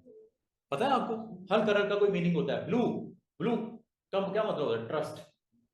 Blue for, red for energy. आपने देखा होगा बहुत सारे एनर्जी ड्रिंक्स के ऊपर रेड कलर बहुत प्रोमिनेंट होता है। और जो फॉर्मल होते हैं, जहाँ पे कंपनीज ऐसी जो सर्विसेज दे रही होती हैं, पब्लिक डीलिंग कर रही होती हैं, ट्रस्ट को विन करना चाहती हैं, आमतौर पे उसमें ब्लू की प्रेजेंस बड़ी जबरदस्त होती है। जो फॉर्मल कलर आपने देखा होगा ब्लू बहुत प्रोमिनेंट होता है। तो ये हर कलर की अपनी एक क्या है, साइंस है। हर कलर की साइंस को जानना हो, आप साइकोलॉजी ऑफ कलर, आप कहते हो सर मुझे दो का तो बता दिया, मैं मजीद डिटेल देखना चाह रहा हूं। जब मैं कार्ड बनाऊंगा तो कलर आपने कहा बहुत इंपॉर्टेंट होते हैं, तो चलो साइकोलॉजी बताओ इसकी। आप कहोगे सर हम सीखने क्या आए हैं यहाँ पे, पहले तो ये बताएं। हम सॉफ्टवेयर सीखने आए हैं, लेकिन सॉफ्टवेयर जब सीखेंगे उसके ऊपर कुछ तो बनाएंगे ना। जब बनाएंगे तो कुछ बैकग्राउंड में थ्योरी होगी, तो अच्छा बनेगा कि बुरा बनेगा? अच्छा बनना चाहिए ना। अब ये देखो, ये रेड का मतलब क्या, बाकी कलर्स का क्या मतलब है, क्या साइंस है, ईच एंड एवरीथिंग ये आपको दिखा रहा है। और मोस्टली ये हमारी जो फीमेल स्टूडेंट्स होती हैं, ये कलर्स के साथ बहुत अच्छा इनको प्ले करना आता है, समझ है इनको। ठीक है, ये मेल स्टूडेंट्स को हमें कलर्स की सेंस नहीं होती। ठीक है ना, हमें बाहर काम करना होता है, आपने घर पे बैठ के आराम से सुकून से कलर्स को देखना होता है, सेंस करना होता है, बनाना होता है, कुकिंग करनी होती है, फिर वो कैलीग्राफी करनी होती है, फिर कोई पेंटिंग भी करने के शौकीन होते हैं, घर की सजावट भी करते हैं। तो कलर की sense automatically as a human, आप फीमेल होने के नाते ये नेचर में होता है। तो आप लोग इसको सेंस जरा जल्दी कर लेते हो, जो मर्द हजरात हैं बेचारे इसमें मार खाते हैं। ठीक है, तो ये आपको अब गोल्ड के बारे में बता रहा है कि गोल्ड कलर कब, ब्राउन की क्या आपकी एसोसिएशन किसके साथ है? स्टेबिलिटी, रिलायबिलिटी, वार्मथ, अर्थनेस और इमोशंस है, यूसेज क्या है? पिंक कलर की एसोसिएशन किसके साथ है, क्या इमोशंस है, क्या यूसेज है? ग्रे की क्या एसोसिएशन है, क्या इमोशन है, क्या यूसेज है? व्हाइट की, ब्लैक की, ईच एंड एवरीथिंग। समझे बात को? तो ये मैं इसलिए उन लोगों के लिए, उन हजरात के लिए जिनको जानना है, थोड़ी डिटेल में जाना है, डेप्थ में जाना है, चैट जीपीटी, इससे बातचीत करो। कोई बताने वाला नहीं, मेरे दोस्त नहीं बैठा हुआ साथ में, यार जरा आप बताओ से कलर की क्या, नहीं है। अभी आप इसके साथ थोड़ी सी दोस्ती करो, एक टेक्नोलॉजी है ना, इस्तेमाल करो इसको, फिर देखो आपके लिए क्या क्या वो करके लेके आता है। अब ये अगर मैं वैसे किसी को पूछता, वो दो चीजें बताता, दो छोड़ देता। अब मेरे ख्याल में डिटेल जब आ गई है, तो आपको क्या, आपका माइंड क्लियर हो रहा है। और जब माइंड क्लियर होगा, तो आप जब अटेम्प्ट करोगे डिजाइन को, अच्छा करोगे मेरा ख्याल में। उसकी निस्बत अगर ये ना पता होता, तो थोड़ा सा उसके अंदर आप इस लेवल पे अगर थोड़ा सा एक्सेल करना चाहो डिजाइन में, तो ये आपके लिए बहुत काम की इंफॉर्मेशन है, इसको इजीली लेना। ये सारे के सारे वेरी इंपॉर्टेंट लेसन का पार्ट है। और ये इसमें मजीद आपको यहाँ पे बताया गया है, ये सारी चीज़ें इसमें इंपॉर्टेंट हैं। और अब आप चलते हैं वापस अपने इस कार्ड के ऊपर। तो कार्ड का अगर आपने डिज़ाइन बनाना है, अब आपको कम से कम ये बता दिया कि कार्ड के ऊपर होता क्या है। और अगर आपको मजीद इसके बारे में और चाहिए, कुछ डिज़ाइन के बारे में चाहिए कि डिज़ाइन में थोड़े से डिज़ाइन तो सर दिखाएं, तो डिज़ाइन भी हैं, ये सब कुछ मिलेगा। आज दिन क्या है? ट्यूजडे। कल ना, आज हम थोड़ा सा इलिस्ट्रेटर को सीख लेते हैं, कल मैं आपसे डिज़ाइन भी शेयर कर दूंगा, ताकि आप नकल करना उसकी पहले। मैं ये नहीं कह रहा एग्जैक्टली वही बना देना, कम से कम कलर देखना, यार इसने दो कलर यूज किए हैं तो कौन से किए हैं, फॉन्ट यूज किए हैं तो किस टाइटल के ऊपर कैसे फॉन्ट लगा रहा है, उसकी जो लाइन है, टैग लाइन है, उस पर फॉन्ट क्या लगा रहा है, जो अपने नाम पे फॉन्ट कैसे इस्तेमाल कर रहा है, और अपने नीचे डेजिग्नेशन दे रहा है उस पर फॉन्ट क्या अप्लाई कर रहा है, क्या काम वो है इसका, किस तरह वो है, और अच्छा लग रहा है। और जब आपके सामने स्क्रीन के ऊपर एक विजिबल प्रेजेंस नजर आएगी एग्जाम्पल की, तो उससे आपको और थोड़ी सी एक इंकरेजमेंट मिलेगी, हौसला मिलेगा, और आप अच्छे अच्छे डिजाइन स्टार्ट में आपको शायद अच्छे ना लगे, थोड़ी देर के बाद, कुछ अरसे के बाद उसमें मेच्योरिटी आती जाएगी टाइम के साथ साथ। ठीक है, अब इसमें घबराना नहीं कि आप सर टूल तो सीख लिया, डिजाइन नहीं बनाने आ रहे, और कहीं पे अप्लाई करते हैं रिस्पॉन्स कोई नहीं आ रहा, क्लाइंट को पसंद ही नहीं आ रहे, तो आप कोशिश करो पहले नकल की तरफ जाओ, जो ऑलरेडी एग्जिस्टिंग कंटेंट है उसके ऊपर थोड़ा सा देखो क्या बना रहा है वो भी प्रोफेशनल डिजाइनर बड़ी रियाजत के बाद, बड़ी मेहनत के बाद वो बनाए होंगे, उसमें भी उसकी बैक ऑफ द माइंड बहुत जबरदस्त किस्म की क्रिएटिविटी चल रही होगी, तो आप उसको अगर फॉलो कर लो तो क्या आप भी क्रिएटिव नहीं हो सकते उसको देख देख के, उस तरह का कुछ एक्शन परफॉर्म करके? तो आपको वो डिजाइन इंशाल्लाह मैं कल शेयर करूंगा। आज हम बेसिक स्ट्रक्चर की तरफ जाते हैं। यहां पे गए, जो हमें कहा गया कि 3.5 विड्थ होती है और 2 इंच हाइट होती है, साथ में ब्लीड मार्जिन दे देते हैं क्योंकि ये आपकी जब प्रेस में जाएगा कटिंग होनी है, तो साइड के ऊपर थोड़ा सा मार्जिन आउटसाइड योर एजेस आप रख दो, उसे बोलते हैं ब्लीड मार्जिन। और आमतौर पे वो 0.25, 0.25, 0.25, 0.25 चारों साइड से बराबर होता है। रख दोगे वेरी गुड, नहीं रखोगे कोई हर्ज वाली बात नहीं, लेकिन इसमें एक फायदा होता है कि आपको पता होता है मैंने इस मार्जिन के अंदर अंदर रहना है, आपको इसकी प्रेजेंस आर्टबोर्ड के सराउंडिंग में नजर आएगी। इससे बाहर कंटेंट रखना नहीं है, ये रेड लाइन है, रेड लाइन को क्रॉस नहीं करना, ठीक है? कंटेंट उसी के विद इन आपने रखना है। तो ये मैं दे देता हूँ तकरीबन 0.125। अरे डिपेंड करता है कि अगर तो आपका बिग साइज है तो थोड़ा सा मार्जिन ज्यादा दे दो, उस प्रोपोर्शन के साथ मार्जिन बढ़ा दो, ठीक है? बिग साइज पोस्टर्स हैं तो उस हिसाब से थोड़ा 0.5 कर दो। इसमें ब्लीड के ऊपर उसने कोई हमें ऐसा इंस्ट्रक्शन नहीं दी हुई, ये आप अपनी जरूरत के मुताबिक जो आपका जो प्रेस है उसकी इंस्ट्रक्शन के मुताबिक ब्लीड मार्जिन छोड़ देना, ठीक है? 0.125 मैंने, जो मेरी प्रोडक्ट ही बड़ी छोटी है 3.5/2, तो इतनी जरूरत नहीं है, इतने बड़े मार्जिन छोड़ने की जरूरत नहीं है, तो इसलिए मैंने 0.125 रख दिया। दूसरा कलर, क्योंकि कार्ट्रिजेस मेरे जो प्रिंट प्रेस वाले जो होते हैं उनके जो कार्ट्रिज जिससे प्रिंट निकालना होता है, कलर प्रिंट चाहिए होती है, तो CMY के कार्ट्रिजेस की सपोर्ट होती है। कलर मोड मुझे रखना है CMY के, अगर मैंने प्रिंट निकालना है, कार्ड है ना, प्रिंट ही निकालना है तो CMY के रखने। लेकिन अगर कोई चीज ऐसी बना रहे हो, जो पोस्ट बना रहे हो, कोई स्क्रीन के ऊपर आपने दिखानी है, अपनी वेबसाइट पे आपने शो करनी है, तो ऐसी पोस्ट के लिए या ऐसे डिजाइन के लिए आपने 8 GB लेना है। दो ऑप्शन नजर आएंगे आपको, एक CMY के, एक 8 GB। तो 8 GB कब लेनी है स्टूडेंट्स? जब आप अपना कंटेंट अपनी इंटरनेट के लिए, स्क्रीन के लिए, डिजिटल मीडिया के लिए बनाना चाह रहे हो, then go with 8 GB। Otherwise print करना है CMY के। बहुत लोग 8 GB में भेज देते हैं कंटेंट रेडी करके, फोन आ जाता है, सर वो जो कलर स्क्रीन के ऊपर नजर आ रही है आपके पास जब आएगा जो स्क्रीन पे नजर आ रहा है तो उसके बिल्कुल ही थोड़ा डिफरेंट आपको व्यू नजर आएगा। तो अगर आप मैच करना चाह रहे हो प्रिंटिंग और आपकी स्क्रीन को एक जैसा, तो CMY की तरफ जाते हैं और हाई रेजोल्यूशन पे आपने करना है। हाई हाई मतलब 300, ये कंडीशन है। और इसके बाद क्रिएट कर दो। और आर्टबोर्ड आपको चूंकि दो बनाने हैं, एक बैक है एक फ्रंट है, तो दो बना लो। अगर एक भी बना लोगे कोई हर्ज वाली बात नहीं है। दूसरा कैसे आएगा उसके लिए आप कल या मंडे तक वेट करो। तीसरा, चौथा, पांचवा, छठा, आर्टबोर्ड मतलब पेज होता है। अगर आपको दो बंदों के कार्ड बनाने हैं तो चार चाहिए आपको, एक बैक के लिए एक फ्रंट के लिए, चार ही चाहिए ना आर्टबोर्ड। अगर एक ही कार्ड बनाना है, एक बैक एक फ्रंट, तो दो ही आर्टबोर्ड काफी है। ओके कर दो। ये आर्टबोर्ड है जो स्क्रीन पे आ रहा है। और ये आर्टबोर्ड जब आपके पास स्क्रीन पे आ जाए स्टूडेंट्स, आपने सबसे पहले जो काम करना है, इसके इंटरफेस को स्टडी कर लो। ये पूरा इसका इंटरफेस है। डिस्टर्बेंस नजर आ रही है, मैसअप हुआ हुआ, ये पता नहीं किधर से निकल के आ गया, वो पता नहीं किधर से निकल के आ गया। ये इसको पूरे एनवायरनमेंट को सेट करने के लिए इसको बोलते हैं वर्क स्पेस। ये पूरा एरिया जिसमें आपने काम करना है क्या बोलते हैं इसे?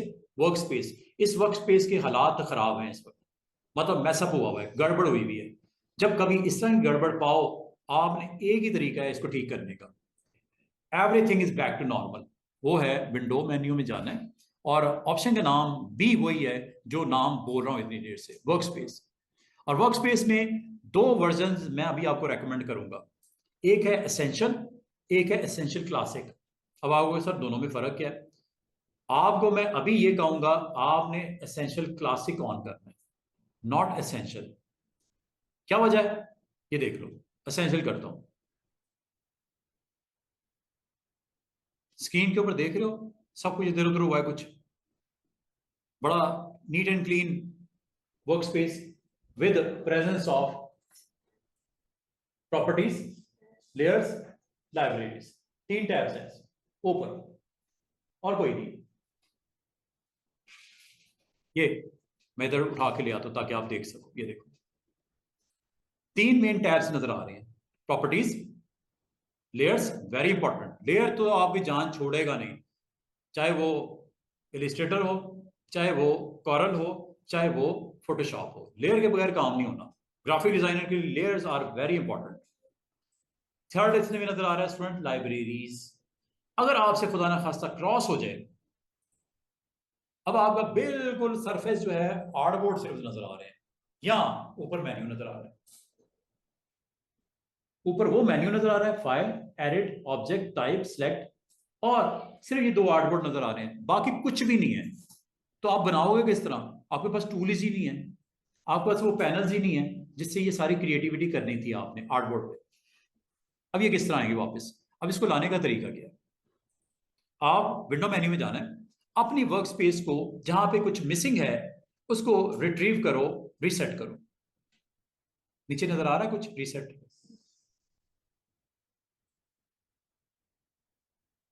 जब रीसेट हुआ, गौर कीजिएगा स्टूडेंट, तीन जो आपके सपोर्ट के लिए पैनल थे तीनों आ गए। इसके अलावा क्या आया? ये राइट साइड पे तो आया, लेफ्ट साइड पे भी कुछ है, ये टूल बार। अच्छा, टूल बार सिंगल कॉलम में होती है, बड़े लिमिटेड से टूल्स हैं। इसको डबल एरो से आप दो कॉलम में ला सकते हो। ये इसलिए मैं ला रहा हूं कि मुझे समझ नहीं आ रही कि इसके नीचे भी कुछ है, इसके नीचे भी कुछ है, समझ नहीं आ रही। ये सिंगल कॉलम है, इसको टू कॉलम में रख दिया करो हमेशा। ये इस तरह आता है, आइकन नजर आ रहा है छोटा सा टाइनी सा, ये लो, ये टाइनी आइकन पे क्लिक करोगे सिंगल कॉलम, दोबारा इस पे क्लिक करोगे डबल कॉलम। ये मेरे ख्याल में बेस्ट है, इसमें कम से कम टूल की प्रेजेंस बड़ी क्लियर नजर आएगी आपको। एक तो ये कर देना।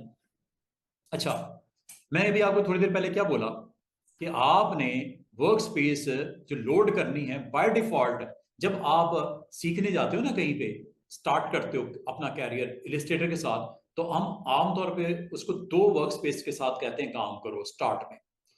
मैं आपको ये नहीं कहूंगा कि आपने एसेंशियल के साथ काम नहीं करना। आपने एक इसके बराबर में एक और बड़ा जबरदस्त किस्म का बना बनाया एक वर्क स्पेस एनवायरनमेंट है, जिसमें पैनल्स भी आएंगे, और एक चीज और नजर आएगी, फर्क।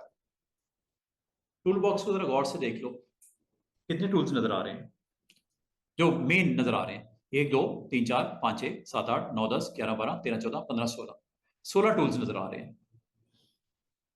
अभी देखना, और दूसरी तरफ पैनल्स कितने नजर आ रहे हैं? तीन। क्या नाम है उनके? प्रॉपर्टीज, लेयर्स, लाइब्रेरीज, बस यही है। जैसे ही मैंने विंडो मेन्यू में गया, वर्क स्पेस में गया, एसेंशियल की बजाय मैं आपको क्या कह रहा हूं, कौन सा रखो? क्लासिक वर्जन, ओल्डेस्ट वर्जन, सीखने के लिए अच्छा है, इस पे क्लिक कर दो। और दूसरा, इसको भी रीसेट कर दिया करो जब कभी उसमें भी कोई डिस्टर्बेंस हो। हर एक जो वर्क स्पेस नेम नजर आ रहा है, लेआउट भी है, पेंटिंग भी है, फिर प्रिंटिंग एंड प्रूफिंग भी है, ट्रेसिंग भी है, टाइपोग्राफिक भी है, वेब भी है।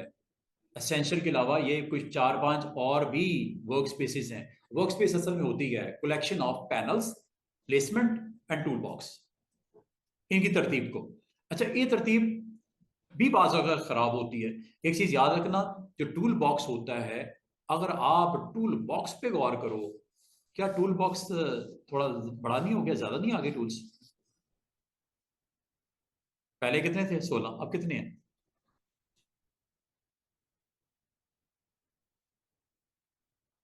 28। पहले 16 दिखाए थे, डबल नहीं हो गया उससे। और ये असल में टूल बॉक्स एडवांस कहलाता है। क्या बोलते हैं इसको? Tool box advance. ये कैसे पता चला? ये देखो, ये टूल बार नजर आ रही है, कौन सा टिक हुआ है? एडवांस। एडवांस में ज्यादा टूल्स होते हैं। आप इसको सीखते वक्त एंजॉय भी करोगे, क्योंकि आप हमारे पास आए हो तो मुझे एडवांस टूल, मतलब पूरे टूल सिखाने चाहिए। पूरे टूल किस में मिलते हैं? एडवांस में, बेसिक में नहीं मिलते। बेसिक आपका अवेलेबल हो जाता है ऑटोमेटिकली।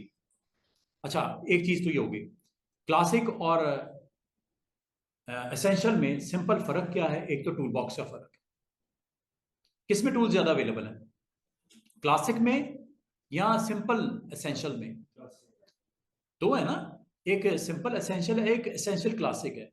तो एक तो ये वजह है कि हमने ये वाली वर्क स्पेस आपको रेकमेंड करनी है कि ये करो, क्योंकि इसमें टूल बॉक्स ऑटोमेटिकली कौन सा आता है? एडवांस।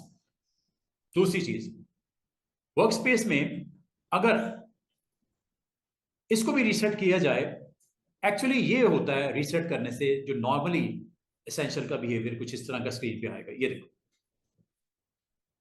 ये मैं जानबूझ के इसको ड्रैग करके इधर इसलिए ला रहा हूं ताकि टूल्स आपको नजर आए। वैसे उधर होता उधर ही है लेफ्ट पे, ये सिर्फ दिखाने के लिए।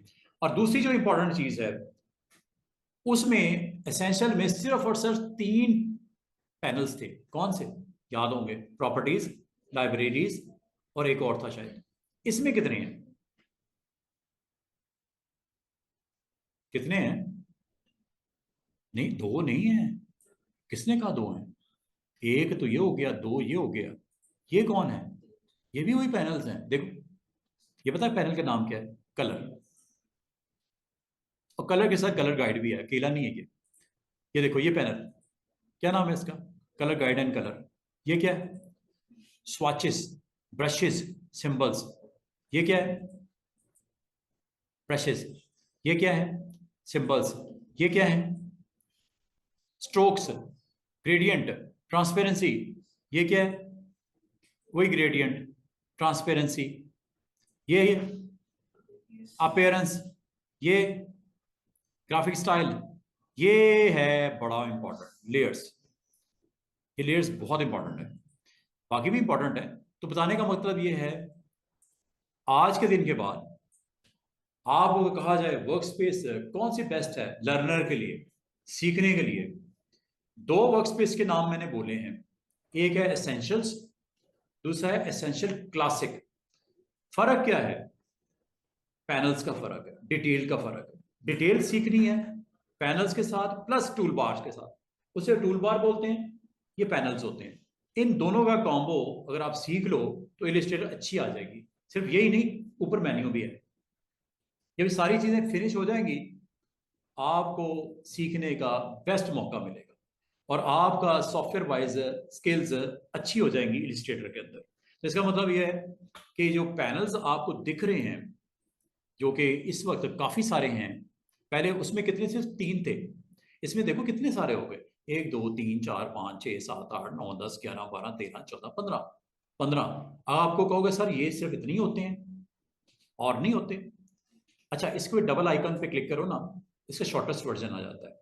इससे फायदा ये होता है, इसको साइड पे कहीं लगा के रख लो ऐसे। जब जिस पैनल की जरूरत हो, आपको पता है आपने किधर क्लिक करना है। मिसाल के तौर पे मैं आपको आज से कहता हूं लेयर्स पे काम करना है, सीखना है, तो लेयर पैनल की निशानी ये है, ये लेयर पैनल है। और ये कुछ अर्से के बाद आपको खुद पता चल जाता है कि किसके लिए किस आइकन पे क्लिक करना है। लेयर अगर चाहिए हो, ये लेयर पैनल आ गया। अच्छा, मजे की बात, अगर आप लेयर पैनल जो कि इसके साथ में एसेट बोर्ड है, एक्सपोर्ट है, हार्ड बोर्ड है, 3 इसके हिस्से हैं, ये अकेला नहीं है लेयर। लेकिन अगर आप लेयर को ड्रैग करके आउट कर लो तो ये लेयर उसके हिस्से से निकल आया, एक ग्रुप में था। इस ग्रुप में 3 पार्ट्स थे, layer, asset, export and art board. Art board, वही बात, कितने आर्ट बोर्ड है? क्या वो दिख रहे हैं आपको उधर?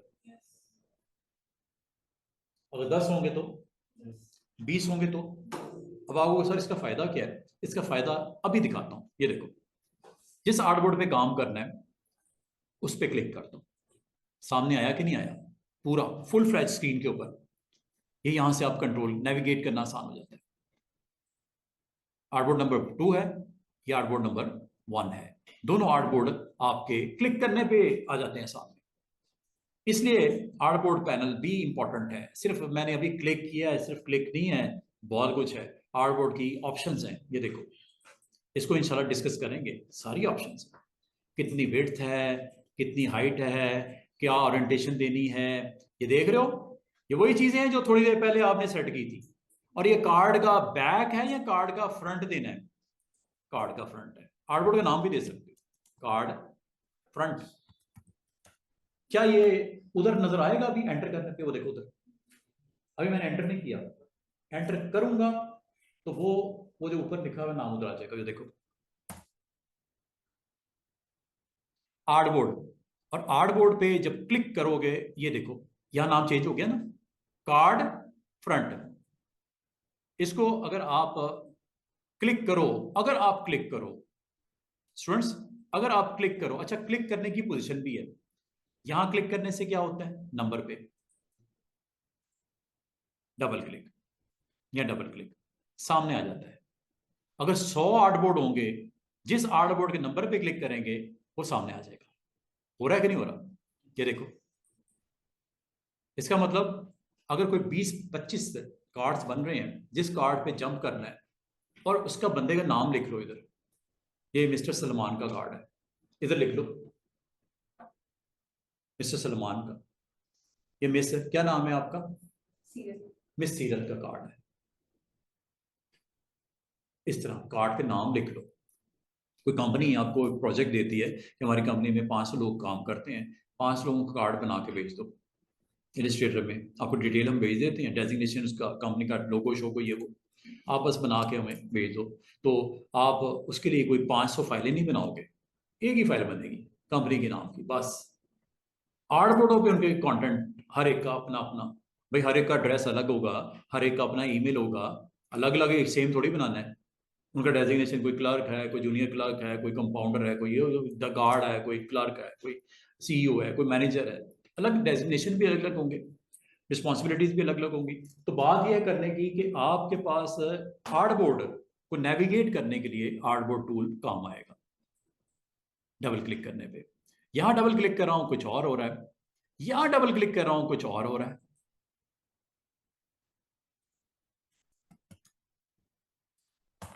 और अगर मैं यहां भी डबल क्लिक कर रहा हूं तो कुछ और हो रहा है। इसका मतलब डबल क्लिक की पोजीशन भी बहुत इंपॉर्टेंट होती है। डबल क्लिक, हर पोजीशन का रोल अलग अलग है।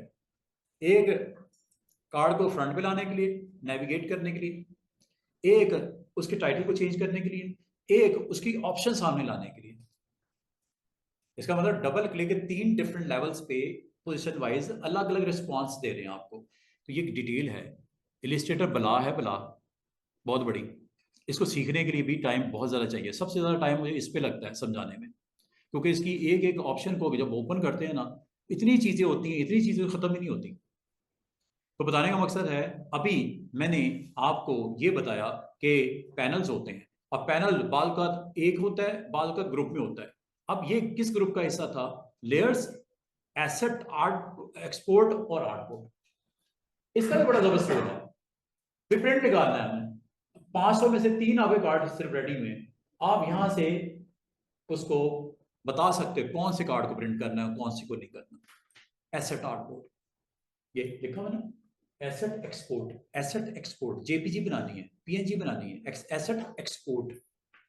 कार्ड आपके लाज में 500 हैं, 10 रेडी हुए हैं, आप कह रहे हो 10 तो भेजो। प्रिंट कैसे करोगे 10 को? आउट ऑफ 500 यहां से करो एक्सपोर्ट। हर टैब का बहुत इंपॉर्टेंट रोल है। आने वाले दिनों में ये सारी चीजें सामने आनी शुरू हो जाएंगी, ठीक है? तो बताने का मतलब ये है। और ये पैनल जो आपने मूव करके अपनी मर्जी से रीलोकेट किया है, ये देखो, आप हर पैनल को अलग अलग कर सकते हो, कोई रोकेगा नहीं आपको। ये देखो, निकाल के बाहर ले आओ, ये लो, ये लो, ये लो। जब इस तरह का मैसअप हो जाए मामला, क्या करना है? रीसेट। क्योंकि अब देखो, सीख रहे हो ना आप, दिल करता है ना सारा खाना खराब करने का। जब वो हो जाता है तो फिर हम क्या करते हैं? वर्क स्पेस को रीसेट कर दिया करते हैं, ताकि भाई मुझे क्या पता मैंने कहां से किस चीज को ड्रैग करके आउट किया और कहां पे वापस मैंने रखना है। मैं इसको तरतीब, अगर मैं सारे इधर उधर कर दूं और आप वो इसको तरतीब लगा दो, आओ सर कैसे बेवकूफ वाली बात की, ये कोई बात है करने वाली है? इसको क्या करोगे आप? जब इलिस्ट्रेटर ने आपको चीज दे दी है, क्यों नहीं इस्तेमाल करते? क्या है? रीसेट, इसका एसेंशियल का क्लासिक वर्जन। हर चीज अपनी जगह पे फिट नहीं हो गई और आपको कोई टेंशन नहीं लेनी है कहां पे क्या था, आपको क्या, उसने रीसेट करके आपके लिए दे दिया। अच्छा, अगली बात, आप विंडो मेन्यू में एक चीज आपने और नोट की होगी, नहीं की तो कर लो। ये टूल बॉक्स आपको नजर आ रहा है, पैनल टूल बॉक्स भी एडवांस नजर आ रहा है, पैनल भी ज्यादा नजर आ रहे हैं क्लासिक में। एक चीज और इजाफी नजर आ रही है, आपने मुझे बताना है वो क्या है। जरा गौर करो, स्क्रीन को अच्छी तरह देख लो एक दफा। क्लासिक वर्जन है, आपने बताना है कि इसके अंदर क्या चेंज आई है जब मैंने एसेंशियल पे दोबारा क्लिक किया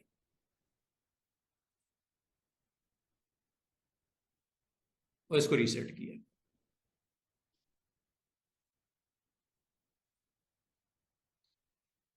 एक चेंज तो ये है। दूसरी चेंज, टूल बॉक्स बड़े लिमिटेड से हो गए, सॉरी पैनल्स। दो चेंजेस तो मैंने सामने दिखाया। तीसरी क्या स्क्रीन पे ऊपर चेंज आई लेने आ गए। तीसरी क्या चेंज नजर आई है? आपने गौर ही नहीं किया। हाँ जी, हाँ बिल्कुल सही कह रहे हो, बिल्कुल सही कह रहे हो। बताने की कोशिश कर रहे हो, समझ नहीं आई क्या बता रहे हो। ऊपर ऊपर मेन्यू देखा? मेन्यू, मेन्यू के नीचे कुछ कंट्रोल्स थे, उन्हें बोलते हैं कंट्रोल। क्या बोलते हैं उन्हें? कंट्रोल्स। कंट्रोल्स वैसे आप अलग से भी ऑन कर सकते हो। ये देखो, ये देखो, ये यहां से ऑन कर। ये देखो क्या लिखा हुआ है, विंडो मेन्यू में जाओ, ये क्या लिखा हुआ है? कंट्रोल। क्लिक करूं, ये आपको खुद ऑन करने पड़ते हैं। किसमें? हाँ, इसका काम क्या है आपको कल समझ आनी शुरू हो जाएगी। कंट्रोल्स, इन्हें क्या बोलते हैं ऊपर वाले पैनल को? ये वाला जो मेन्यू के नीचे होता है, कंट्रोल। कंट्रोल नहीं होते किसमें?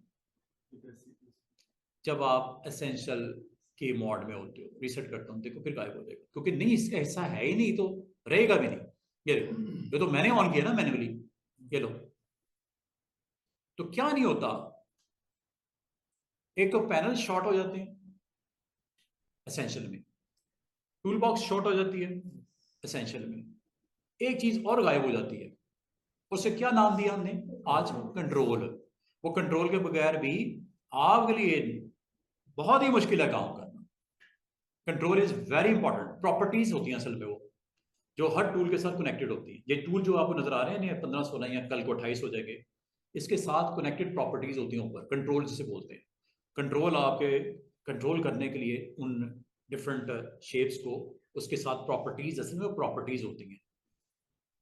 तो आपने आज के दिन के बाद किस वर्क स्पेस में काम करना है, जब तक आप कंफर्टेबल नहीं हो जाते इस टूल के साथ, सीख नहीं लेते, तो आपको मैं हमेशा कहूंगा किसके साथ जाना है? एसेंशियल क्लासिक के साथ, क्योंकि इसमें मैक्सिमम सीखने का मौका है, इसलिए एसेंशियल करना है क्लासिक में। और दूसरा, अगर ये भी डिस्टर्बेंस हो, इसको भी रीसेट कर दिया करो अगर हो तो। जैसे मैंने कर दिया, ये मैंने कर दिया, डिस्टर्ब ही किया ना मैंने, तो इस तरह का अगर डिस्टर्बेंस हो तो इसको रीसेट कर लिया करो, ये आती कर लिया करो। एक तो ये देखा करो वर्क स्पेस कौन सी है, एसेंशियल क्लासिक है, ओके। दूसरा, इसको एक दफा रीसेट कर दिया करो, बस ये कर दिया करो।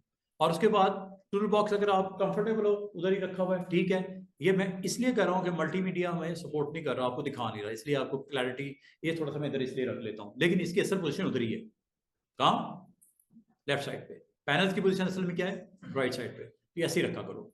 अब अगली बात, अब मैं आपको ये कहूंगा कि अगर आपसे कोई पूछ लेता है, आपसे कोई ग्राफिक डिजाइनर आपके साथ बैठा हुआ है और पूछ लेता है कि सर आप किस वर्क स्पेस में काम, आपको सर ने तो यही कहा था, फिर आपसे पूछा जाए क्यों कहा था, आपको सर एक तो कंट्रोल्स अवेलेबल होते हैं, टूल बॉक्स एडवांस अवेलेबल होती है, पैनल्स की डिटेल होती है, तो इसको सीखने के लिए सर ने कहा था कर लेना, बाद में आपकी मर्जी है। आपकी मर्जी ये है कि आपने पेंटिंग करनी है। क्या करनी है? पेंटिंग करनी है। अब पेंटिंग पे मैं जैसे क्लिक करूंगा वर्क स्पेस में कुछ चेंजेस नजर आएंगे, देखना। और बाद में तो पेंटिंग से रेलेवेंट पैनल्स की तरतीब लगा देगा जो पेंटिंग में सपोर्ट करेगा। क्लिक करो। अब पेंटिंग में आपको पता है colours are very important, colour को उसने परमानेंट कर दिया। Colour, swatches, libraries, guides, symbols, और भी है कुछ।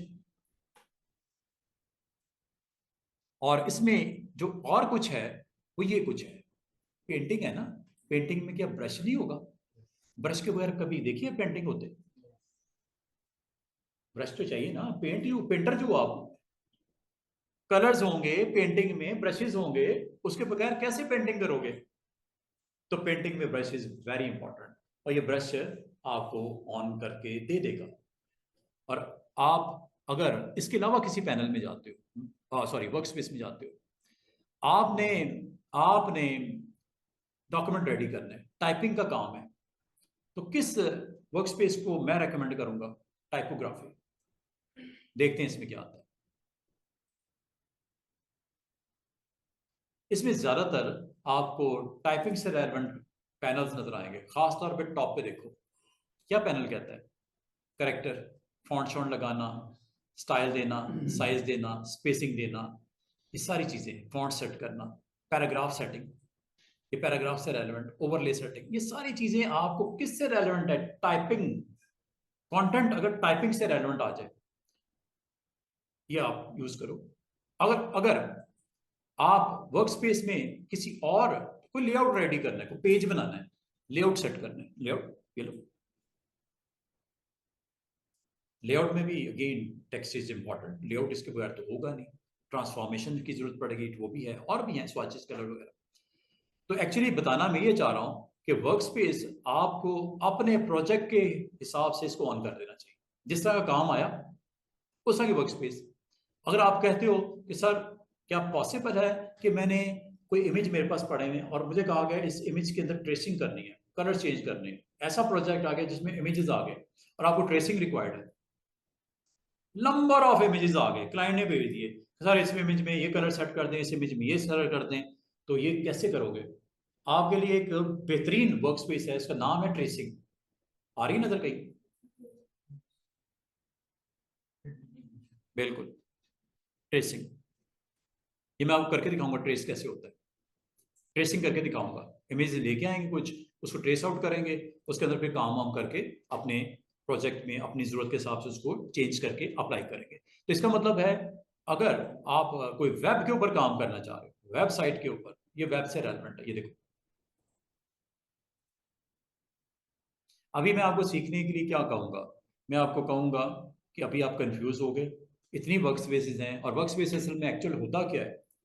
Collection and placement of your panels, ये है वर्क स्पेस। और उस टॉपिक से, उस टाइटल से रेलेवेंट वर्क स्पेस रेडी करके आपको दे देते हैं, टाइटल से रेलेवेंट। और अभी हमारा टाइटल जो है, as a learner, as a beginner, मैं आपको ये रेकमेंड करूंगा कि आपने वर्क स्पेस किसको एक्टिव करना है? क्लासिक को। और अगर कर देते हैं, चले, ये देखो, अच्छा, ये जी क्लासिक वर्जन। अगर आप इसमें गौर करो, इसमें टाइपिंग से रेलेवेंट, टेक्स्ट से रेलेवेंट एडिटिंग नहीं है। आप कहोगे सर ये बहुत जबरदस्त किसी ने बनाया है, लेकिन इसमें कमी है कुछ। क्या? टेक्स्ट अगर मैं राइट करूंगा, जो करेक्टर का पैनल था, या पैराग्राफ जो अगर राइट करूंगा, उसको अलाइनमेंट का पैनल था, वो नजर नहीं आ रहा। तो आपने वरी नहीं करनी, जो चीज कम है उसको आप ऑन कर सकते हो, और जो चीज इसमें से नहीं है वो निकाल भी सकते हो। ऑन कैसे करते हैं, ये देखो, इसमें कहीं आपको करेक्टर का पैनल इधर भी नहीं दिखाई दिया, और आपने टाइप करना है, फॉन्ट सेट करने हैं, कलर सेट करने हैं, ये वो सब कुछ, अब वो नहीं मिल रहा आपको। ये यहां से आता है, और इसको बोलते हैं स्टूडेंट्स, क्या बोलते हैं इसको? ये पैनल्स नजर आ रहे हैं, ये सारे पैनल्स ही हैं। ये एक्शन पैनल, अलाइनमेंट का पैनल, अपीयरेंस का पैनल, आर्टबोर्ड का पैनल, ये देखो आर्टबोर्ड का पैनल दिखाया था ना मैंने, आर्टबोर्ड एक्सपोर्ट का पैनल, एट्रीब्यूट, ब्रशेस का पैनल, कलर्स का पैनल, कलर गाइड्स का पैनल। इसको आप अपनी मर्जी से, और आप कहोगे सर थोड़ा सा मैं नीचे जाता हूँ, ये देखो, इसमें एक पैनल टाइप का भी है, टाइपिंग करनी है ना आपने, you need a kind of panel जो यूज होगा फॉन्ट के लिए, साइज के लिए, कलर के लिए। तो पैनल पैराग्राफ का चाहिए या टाइप का, करेक्टर का चाहिए? या तो शॉर्टकट की याद कर लो, कंट्रोल टी, आ जाएगा पैनल सामने, नहीं तो इस पर क्लिक कर दो, आ जाएगा पैनल। आया कि नहीं आया?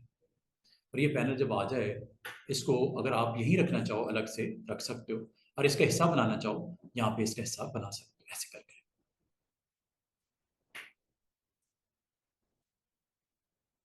जस्ट ड्रैग करो, जिस जगह पे ड्रॉप करना है उसका हिस्सा बनाना, खत्म होगी बात।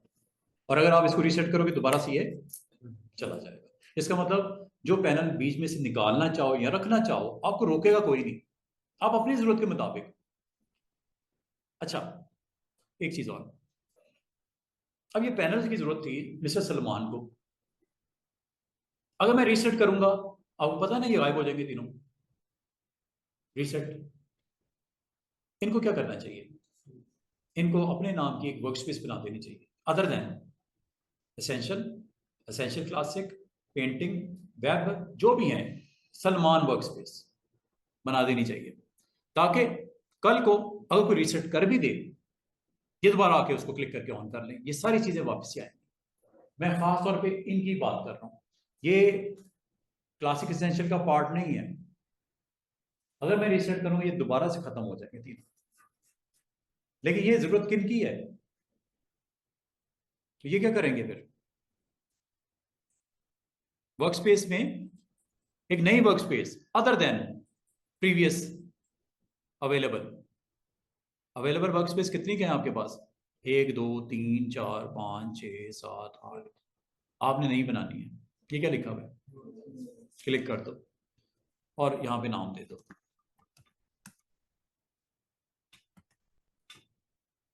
ये इन्होंने अपनी जॉब की रिक्वायरमेंट के मुताबिक ये वर्कस्पेस सेट कर दी। अब अगर कोई स्टूडेंट, कोई कोलीग इनका आता है, तो ये तो कहेंगे सर मुझे तो कहा था रीसेट कर दें और एसेंशियल क्लासिक होनी चाहिए। उन्होंने वही किया, एसेंशियल क्लासिक कर दिया, और एसेंशियल क्लासिक में भी अभी तक उसका हिस्सा है, लेकिन ये तब तक है जब तक रीसेट नहीं होता। रीसेट तो करना था ना, वो तो मैंने आपको कहा था कर देना। जैसे रीसेट किया,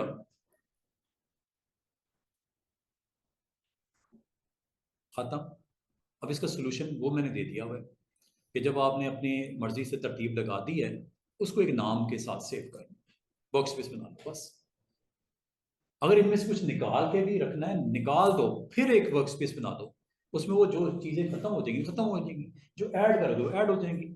उसके बाद एक नाम दे दो, उस नाम में, उस टाइटल में, उस वर्क स्पेस में जो करंट स्टेटस है पैनल्स का वो स्टोर हो जाता है और हो गया हुआ है। और अगले दिन आके अगर मिस्टर सलमान इसको दोबारा से लेके आना चाहिए, पड़ेगी ना ये work space, other than click कर दो।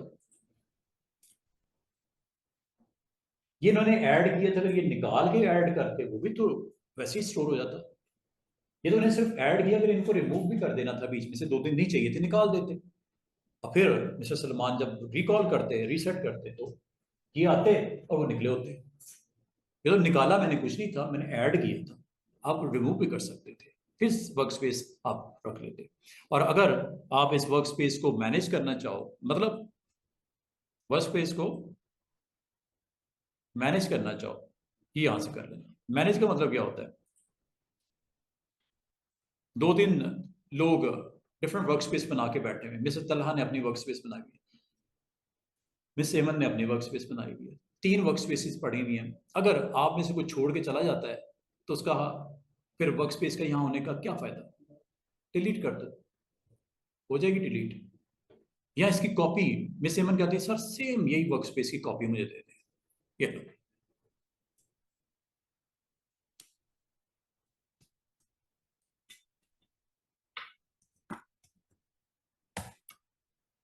क्या अब आपके पास वर्क स्पेस में कॉपी बन गई है उसकी? दोनों में एक जैसा कंटेंट होगा वर्क स्पेस में। कंटेंट मतलब उसके पैनल्स की तादाद वैसी रहेगी। हाँ, मिस्टर सलमान का जॉब टाइम मॉर्निंग का है, ये मिस एमन आई, इन्होंने अपने वर्क स्पेस पे क्लिक कर दिया, ठीक है लोड हो गया। मिस्टर सलमान जॉब छोड़ के चले गए। अब क्या करना है? मैनेज में जाओ और ये लो, ये हो गई डिलीट। वर्क स्पेस अब पहले 2 थी, अब एक ही नजर आएगी। और ये भी कहती है मैंने भी छोड़ देनी जो, ये क्लासिक वर्जन। और ये भी यहां से जाके क्या करना है, वर्क स्पेस को मैनेज। और मैनेज में क्या करना है आपने, इसको डिलीट। क्या समझ आई है? देख रहे हो वर्क स्पेसिस का मतलब? अच्छा, ये जो वर्क स्पेसिस, ये वर्क स्पेसिस जो होती हैं ये इलिस्ट्रेटर की बनाई हुई work spaces, according to the need और द प्रोजेक्ट जो आप कर रहे हो। बाकी जो आप बनाओगे वो आप डिलीट कर सकते हो। अपनी बनाई हुई वर्क स्पेस से डिलीट कर सकते हो। इनमें किसी वर्क स्पेस में आप गड़बड़ नहीं कर सकते, और करते भी हो वो रीसेट हो जाती है। करते भी हो, मिसाल के तौर पे मैं टाइपोग्राफी की वर्क स्पेस लोड की, उसमें ये टूल्स थे। अगर इसमें मैं कोई टूल इधर उधर कर देता हूँ या डिलीट कर देता हूँ, इसमें से रिमूव कर देता हूँ, लिस्ट में से खत्म हो जाते हैं, तो रीसेट हो जाएंगे, उसमें कौन सी मसला है। जैसा एसेंशियल रीसेट हो सकता है, तो ये भी क्या होगा, फिर टाइपोग्राफी भी रीसेट हो जाती है, वापसी होगी, वो तो टेंशन ही कोई नहीं। एक चीज याद रखना, जो वर्क स्पेसिस इसने दी हैं इलिस्ट्रेटर में, वो 6-7 है, 8 है, उनमें से जो आपको अपनी नीड के मुताबिक ऑन करनी कर दिया करो। लेकिन अभी मैं आपको ये कहूंगा कि ना इसमें जाना है ना इसमें जाना है, आपने किस में जाना है, इसमें ऑप्शन वर्क स्पेस की सिर्फ इसमें काम करना है फिलहाल, जब तक सीख नहीं लेते। और इसमें भी अगर डिस्टर्बेंस महसूस महसूस हो आपको, तो वर्क स्पेस को क्या कर देना चाहिए, रीसेट। अब मुझे बताओ, आज के दिन में वर्क स्पेस के बारे में मैंने बड़े लंबी चौड़ी डिटेल बता दी है, कोई क्वेश्चन तो नहीं होगा, उम्मीद है। रीसेट करना, नई वर्क स्पेस बनाना, मैनेज करना, वर्क स्पेस क्लियर हो गया। दूसरी चीज जो क्लियर हुई है, कंट्रोल क्यों हमने रखने हैं, ये कल बताऊंगा क्यों रखने हैं। तीसरी चीज, टूल बार। टूल बार में आप इसको किसी वक्त भी, जो इस वक्त एडवांस है, बेसिक में लेके जा सकते हो। आ गया ना बेसिक में, लिमिटेड। और किसी वक्त भी आपने नहीं देखना वर्क स्पेस क्या है क्या नहीं है, इसको इंडिविजुअली भी कंट्रोल किया जा सकता है। दोबारा एडवांस में चले जाओ, बढ़ गई ना, आगे वापस। और यहां तक के मैं आपको कहूं, क्या नाम है मेरे साहब का, मिनाहिल कहती हैं सर टूल बार जो है ना, मुझे कोई 8-10 टूल्स आते हैं, बाकी ना मैंने इस्तेमाल किए हैं ना मैंने करने हैं। तो ये जो टूल बार है, ये अपनी क्रिएट कर लेंगी, जिस तरह वर्क स्पेस अपनी क्रिएट हो सकती है, टूल बार भी क्रिएट हो सकती है, मैनेज भी हो सकती है। उसी तरह जैसे वर्क स्पेस क्रिएट हो सकती है, मैनेज हो सकती है। न्यू टूल बार बना लेते हैं, ये नहीं मिस में ना है,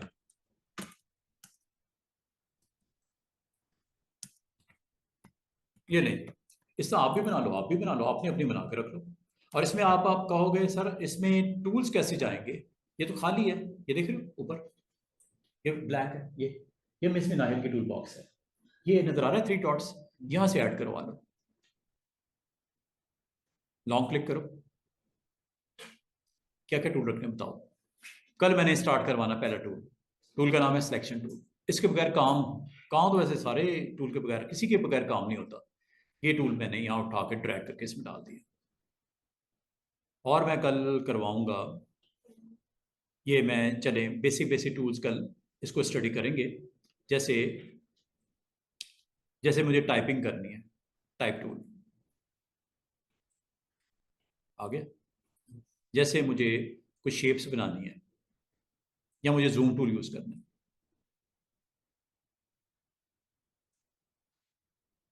या मुझे नेविगेशन करनी है हैंड टूल से, और या जैसे मैंने शेप्स बनानी है, शेप्स हैं इधर, ये इलिप्स, ये लो। जैसे मैंने रेक्टेंगल टूल भी यूज करना है, रेक्टेंगल्स बनानी है।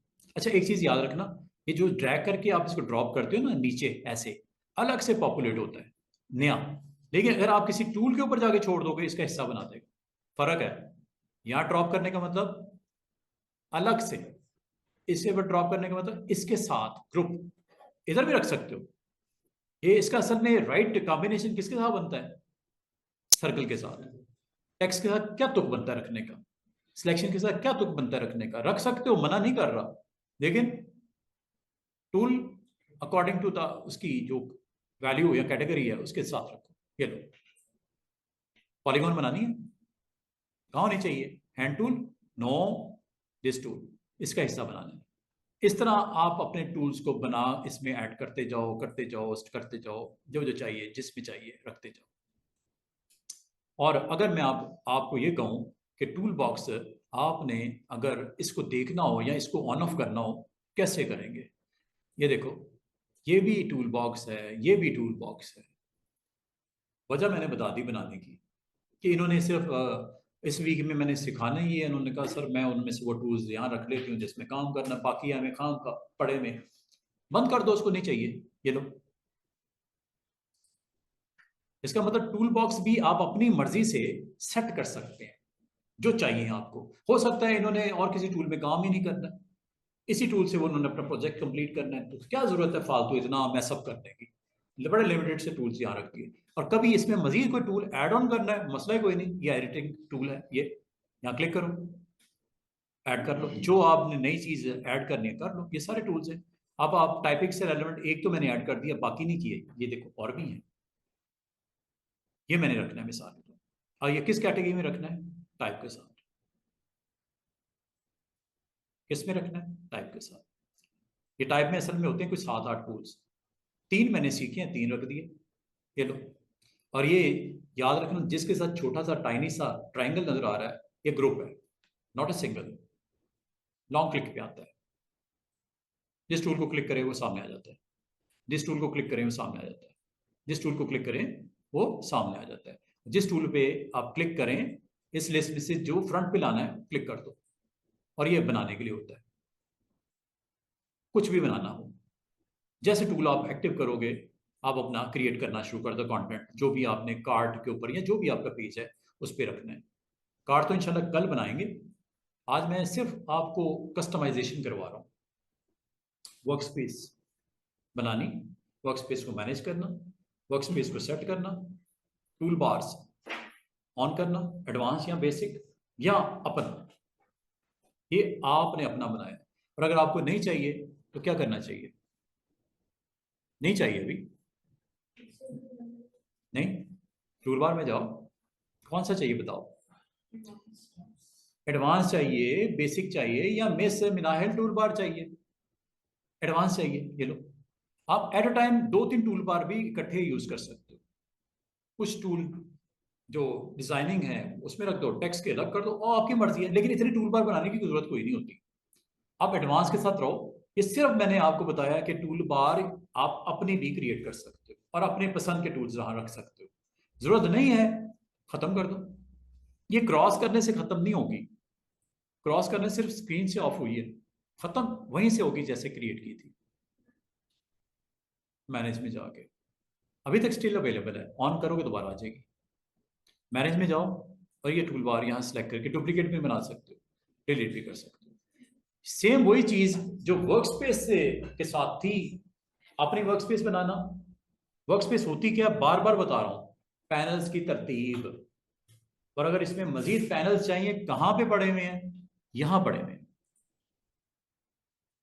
ये सारे पैनल्स। और जो पैनल आपको समझते हो कि आपको इस वक्त जरूरत है, नहीं है वहां पे, ले आओ, खत्म होगी बात। ठीक है, जिस पैनल की जरूरत है, ऑलमोस्ट ये मैक्सिमम पैनल्स आए हुए हैं, कुछ पैनल्स शायद नहीं है, उनको आप ऑन कर सकते हो क्लिक करने पे।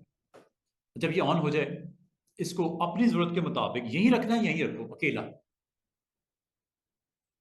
जब देखना हो, देख लिया, काम कर लिया, और ये शॉर्ट कर दिया, ये एक्सपैंड हो गया, ये हाइड हो गया, और ये क्रॉस करने से बंद हो जाएगा। और अगर आप इसको किसी तरतीब में ऐड करना चाह रहे हो, मिसाल के तौर पे आपने प्रॉपर्टीज लाइब्रेरी के दरमियान में रखना है इसको, कोई वजह हो सकती है, आप इसको ड्रैग करके वहां ले जाओ, ये लो, यहां रख दो, ये लो, आ गया। इसको इधर लेके आना है, ये लो, इसी के अंदर मूव कर लो। लग रही है कि नहीं तरह की तरह। और अगर आपको नहीं चाहिए, क्रॉस कर दो। और अगर आपको एक्चुअली चाहिए रीसेट करना, सब अगर आप इसी तरह डिस्टर्ब करते जाओगे, तो हमें आसान तरीका यही होता है कि आप अपने इस वर्क स्पेस को रीसेट कर दो। क्या ईच एंड एवरीथिंग अभी तक समझ आ गई है? किसी को कोई कंफ्यूजन तो नहीं है? सब आसान है ना? अभी तक तो आसान ही चल रहा है। अब मैं आपको जाने से पहले, ये जो आपके आर्टबोर्ड्स हैं, इसके अराउंड आपको रेड लाइंस नजर आ रही होंगी, क्या नाम दिया था इसको? Bleed margin. ठीक है, ये वो पॉइंट है, .125 जो आपने रखा था। इसका मकसद होता है जब प्रिंट हो जाते हैं, बल्क में होते हैं ना कार्ड प्रिंट, प्रेस में जब निकलते हैं, तो लाजमी बात है उसको फिर कट करना है, काटना है सीजर के साथ, तो वो ब्लीड मार्जिन का ख्याल रखा जाता है कि इससे जो सीजर है इस तरफ ना आ जाए, अंदर की तरफ। तो हो सकता है बिल्कुल बॉर्डर के साथ अगर आपने ना लगाया होता, एहतियात करनी मुश्किल होती, ब्लीड मार्जिन प्रिंट होता है, तो ताकि आप उसको कटिंग के लिए, आपने देखा होगा न्यूज़पेपर में भी कोई इस तरह के कोई पोस्टर लगे होते हैं, कोई आपका इस तरह हेड लगा होता है, सर में कटिंग के लिए मार्क्स लगा होता है।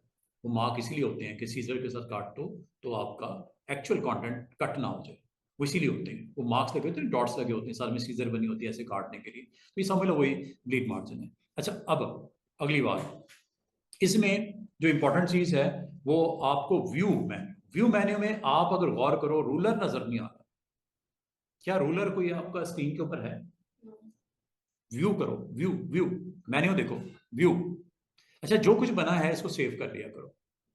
मिसाल के तौर पे कल मैंने इसी कार्ड पे काम करना है तो सेव कर। सेव करते वक्त दो चीजें बतानी है, कहां, किस फोल्डर में और क्या नाम। मैंने डेस्कटॉप पे रखना है, डेस्कटॉप पे हमजा का फोल्डर, और ये हमजा का कार्ड, मिस्टर हमजा, हमजा का कार्ड मिस्टर हमजा, चलो सेव हो गया। ओके। अच्छा, इसको अब अगर आप क्लोज भी कर दो, फाइल में क्लोज भी कर दो, कोई मसला नहीं, आप इसको फाइल में जाके ओपन कर लेना बाद में। ऐसे लोकेशन बतानी पड़ेगी, कहां, डेस्कटॉप पे, डेस्कटॉप पे फोल्डर का नाम हमजा और फाइल का नाम मिस्टर हमजा। कहाँ है एआई फाइल? ये इतना बड़ा इसका थंबनेल है। एआई, फोटोशॉप का पीएस होता है, पीएसडी। एआई का एक्सटेंशन भी एआई होती है, डॉट एआई। उसकी डॉट पीएसडी होती है, इसकी डॉट एआई होती है। फाइल का नाम mister Hamza dot AI. Open कर लो इसको, सिलेक्ट करके डबल क्लिक कर दो या ओपन पे क्लिक कर दो, एक ही बात है। दोबारा क्या वो कार्ड नहीं आ गया सामने? तो कल हम इसी तरह आएंगे, इसी तरह ओपन करेंगे और इसके कंटेंट को बड़े अच्छे तरीके से पूरा according to chat chat GPT, या वो कंटेंट जो कल आपको मैं डिफरेंट कार्ड्स का सैंपल्स दिखाऊंगा, आप उनको फॉलो करना। वो आपसे मैं व्हाट्सएप ग्रुप में शेयर भी कर लूंगा, आप उसको बनाने की कोशिश करना, उसको फॉलो करने की कोशिश करना, उसको नकल करने की कोशिश करना, क्लोज टू दैट, जिसमें कलर्स की सिलेक्शन, जिसमें फॉन्ट की सिलेक्शन, ये मैं आपको थोड़ी सी तरतीब कल बता दूंगा, ठीक है। बाकी कार्ड के क्या पार्ट्स होते हैं वो मैंने चैट जीपीटी पे काफ़ी डिटेल में डिस्कस किया। क्या एलिमेंट्स होते हैं जिससे ग्राफिक्स में आपको बनाने में आसानी होती है, बैलेंस कलर्स, ये वो, उसके बारे में अलग से मैं आपको ब्रीफ कर दूंगा। अभी अभी आपको जो बताने की चीज़ थी वो ये कि आपने जब अपना कंटेंट कोई बनाया है, इसको सिलेक्ट करना पड़ता है। कल मैं आपको डिटेल में बताऊंगा सिलेक्ट करने के लिए। ये टूल है, इसका नाम ही सिलेक्शन है। जब क्लिक करते हो ना, वो शेप सिलेक्ट हो जाती है विद इट्स बाउंडिंग बॉक्स। ये बाउंडिंग बॉक्स है, ये बाउंडिंग बॉक्स है, ये जो नजर आ रहे हैं ना छोटे छोटे, और ये बाउंडिंग बॉक्स से आप इसका साइज बड़ा छोटा भी कर सकते हो, शेप का, हाइट वाइट, और यहां तक के बाउंडिंग बॉक्स के इन साइड छोटे से सर्कल नजर आ रहे हो, इससे आप इसका कॉर्नर से कॉर्नर को राउंड कर सकते हैं। ये देखो, पहले तो एक्टिव करना पड़ता है ये कॉर्नर, ये इसको आप क्लिक करके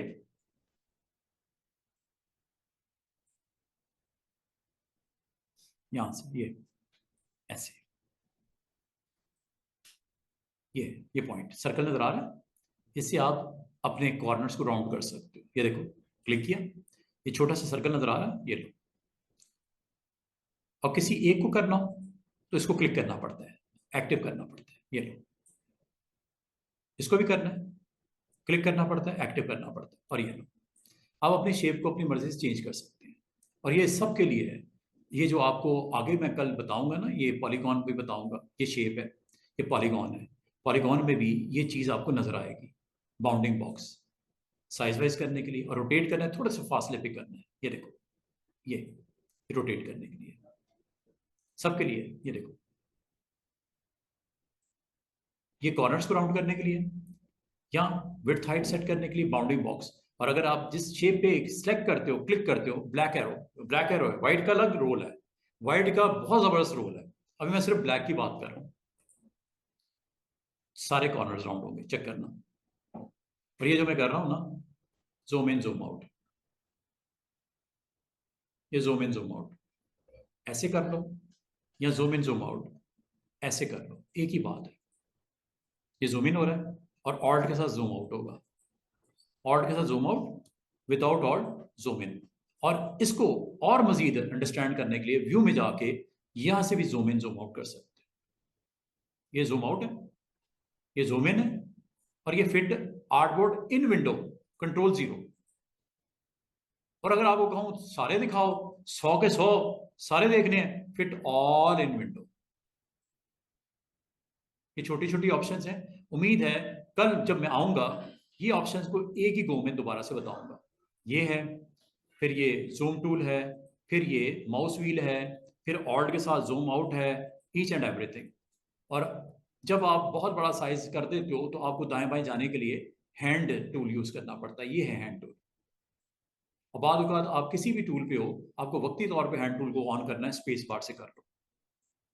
ये छोटी छोटी चीजें हैं, ये आपको इंशाल्लाह जैसे मुझे याद हो गई हैं काम कर करके, आपको भी याद हो जाएंगी कि किस टूल को कब इस्तेमाल करना है। ये टूल्स हैं, इसमें से मैंने जल्दी जल्दी से 2-3 टूल्स करवाए हैं। जूम, हैंड, टाइप टाइप नहीं करवाया सॉरी, सिलेक्शन, और ये स्टार बनाना, स्टार बना दो। ये देखो आ गया स्टार। सिलेक्ट टूल करो, सिलेक्शन, ये सिलेक्शन हो गई। अब आपको कहा जाए ये सिलेक्शन हुई है, इसके अंदर फिलिंग करनी है, ये है जी फिल। इस वक्त करंट फिल क्या है? व्हाइट। स्ट्रोक का कलर क्या है? ब्लैक। किसी वक्त भी आप कलर चेंज कर सकते हो सिलेक्शन करने के बाद। ये है ऊपर कंट्रोल्स, ये फिल का कंट्रोल और ये स्ट्रोक का कंट्रोल, और इसका स्ट्रोक का वेट, ये स्ट्रोक का लाइन स्टाइल। कितने प्यारे प्यारे बने हुए, ये देखो बहुत सारे हैं, बहुत कमाल के ब्रशेस भी हैं, ये बड़े जबरदस्त किस्म के, बहुत कुछ है। तो बताने का मतलब है कि आपको कल किसी शेप को जब मैं सिलेक्ट करना चाहूँ, उसकी प्रॉपर्टी सेट करना चाहूँ, fill, stroke, style, line, weight, each and everything, ये कल करेंगे। ठीक है, आज मैंने आपको बेसिक टच दिया है कि ये अवेलेबल है। ये टूल्स को कल मैं आपको क्लियर कर दूंगा। कल के दिन मैं इन टूल्स को कर दूं क्लियर, या मैं आपको कार्ड बनवा दूं एक छोटा सा, क्योंकि उसके बाद मिलना है हमने मंडे को। तो कल मैं कोशिश करूंगा, ये थोड़ा सा मैंने आपको इसका इस्तेमाल करना सिखाया, इसकी डिटेल्स हैं। ये बात खत्म नहीं होगी स्टूडेंट्स। जब आप किसी टूल पे क्लिक करते हो, जिस पॉइंट पे क्लिक करते हो वहां पे इसकी प्रॉपर्टीज आ जाती है। जिस टूल पे भी क्लिक करते हो इसकी प्रॉपर्टीज आ जाती है। स्टार पे क्लिक करो, ये देखो प्रॉपर्टीज देखो डिफरेंट है। कोई और टूल ले लो, पॉलीगॉन ले लो, क्लिक करो, इसकी प्रॉपर्टीज है, हर एक की प्रॉपर्टीज है, ये सेट करनी पड़ती है। बनाना तो कोई मसला नहीं है, क्लिक किया बना लो, जहां जो दिल करता है बना लो। और जो आपने प्रॉपर्टी करंटली सेट की होती है वो अप्लाई हो जानी शुरू हो जाती है आपके ऑब्जेक्ट्स के ऊपर, क्योंकि आपने फिल इस वक्त नजर आ रहा है, आपको फिल किया इस वक्त राइट नाउ। इसी वजह से सारी शेप में यही फिल चल रहा है। और स्ट्रोक का कलर क्या सेट किया है? रेड। यही चल रहा है बाय डिफॉल्ट। वैसे क्या होता है, स्ट्रोक ब्लैक और फिल व्हाइट। वो अगर आपने करना हो मसला ही कोई नहीं, ये लो। और इसको करने से पहले स्वैप करना हो, करंट ऑब्जेक्ट पे स्वैपिंग हो रही है, फिल क्या स्वैप हो रहा है विद स्ट्रोक। और अगर आपने डिफॉल्ट करना हो तो ये डिफॉल्ट हमेशा याद रखना, फिल इज और स्ट्रोक इज, स्वैप कर दो।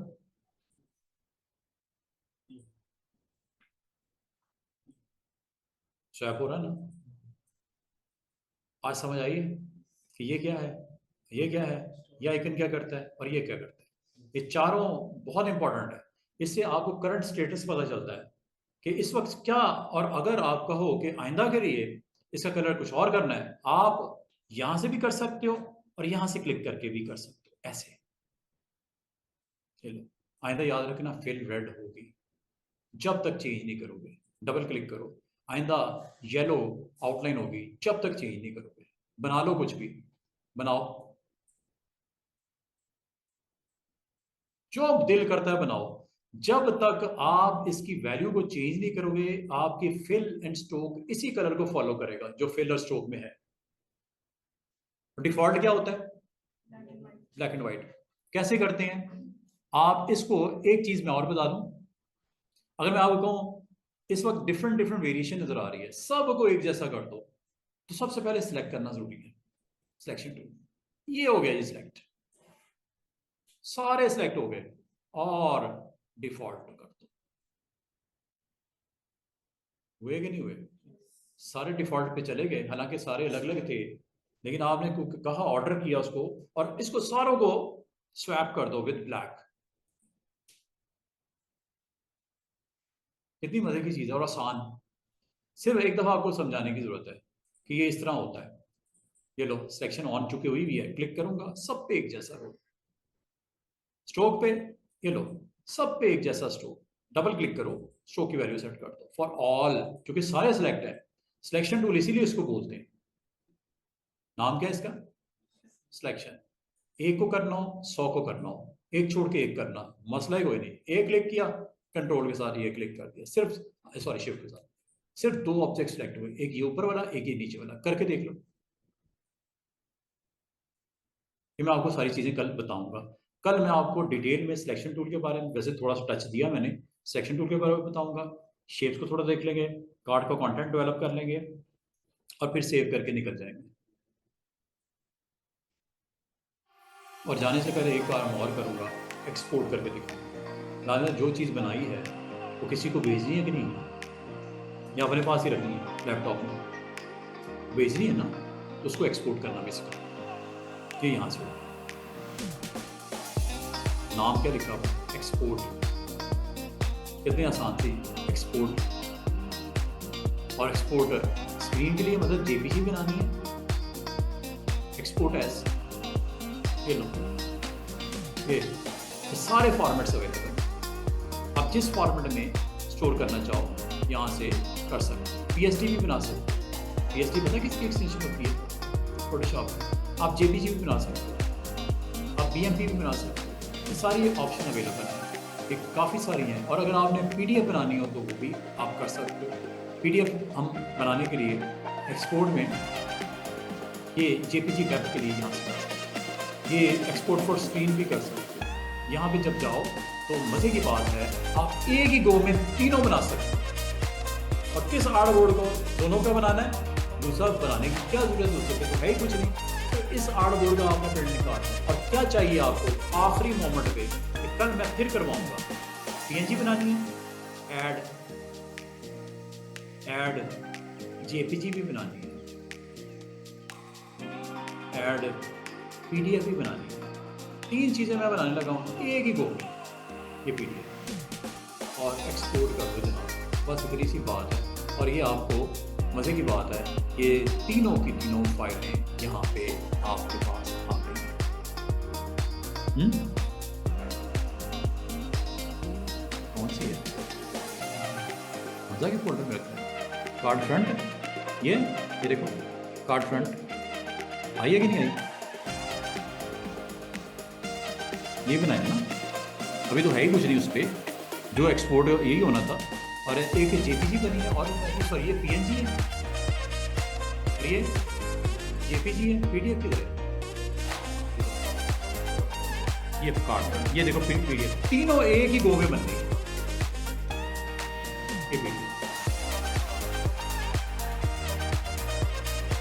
कार्ड यही था ना 3.5/2।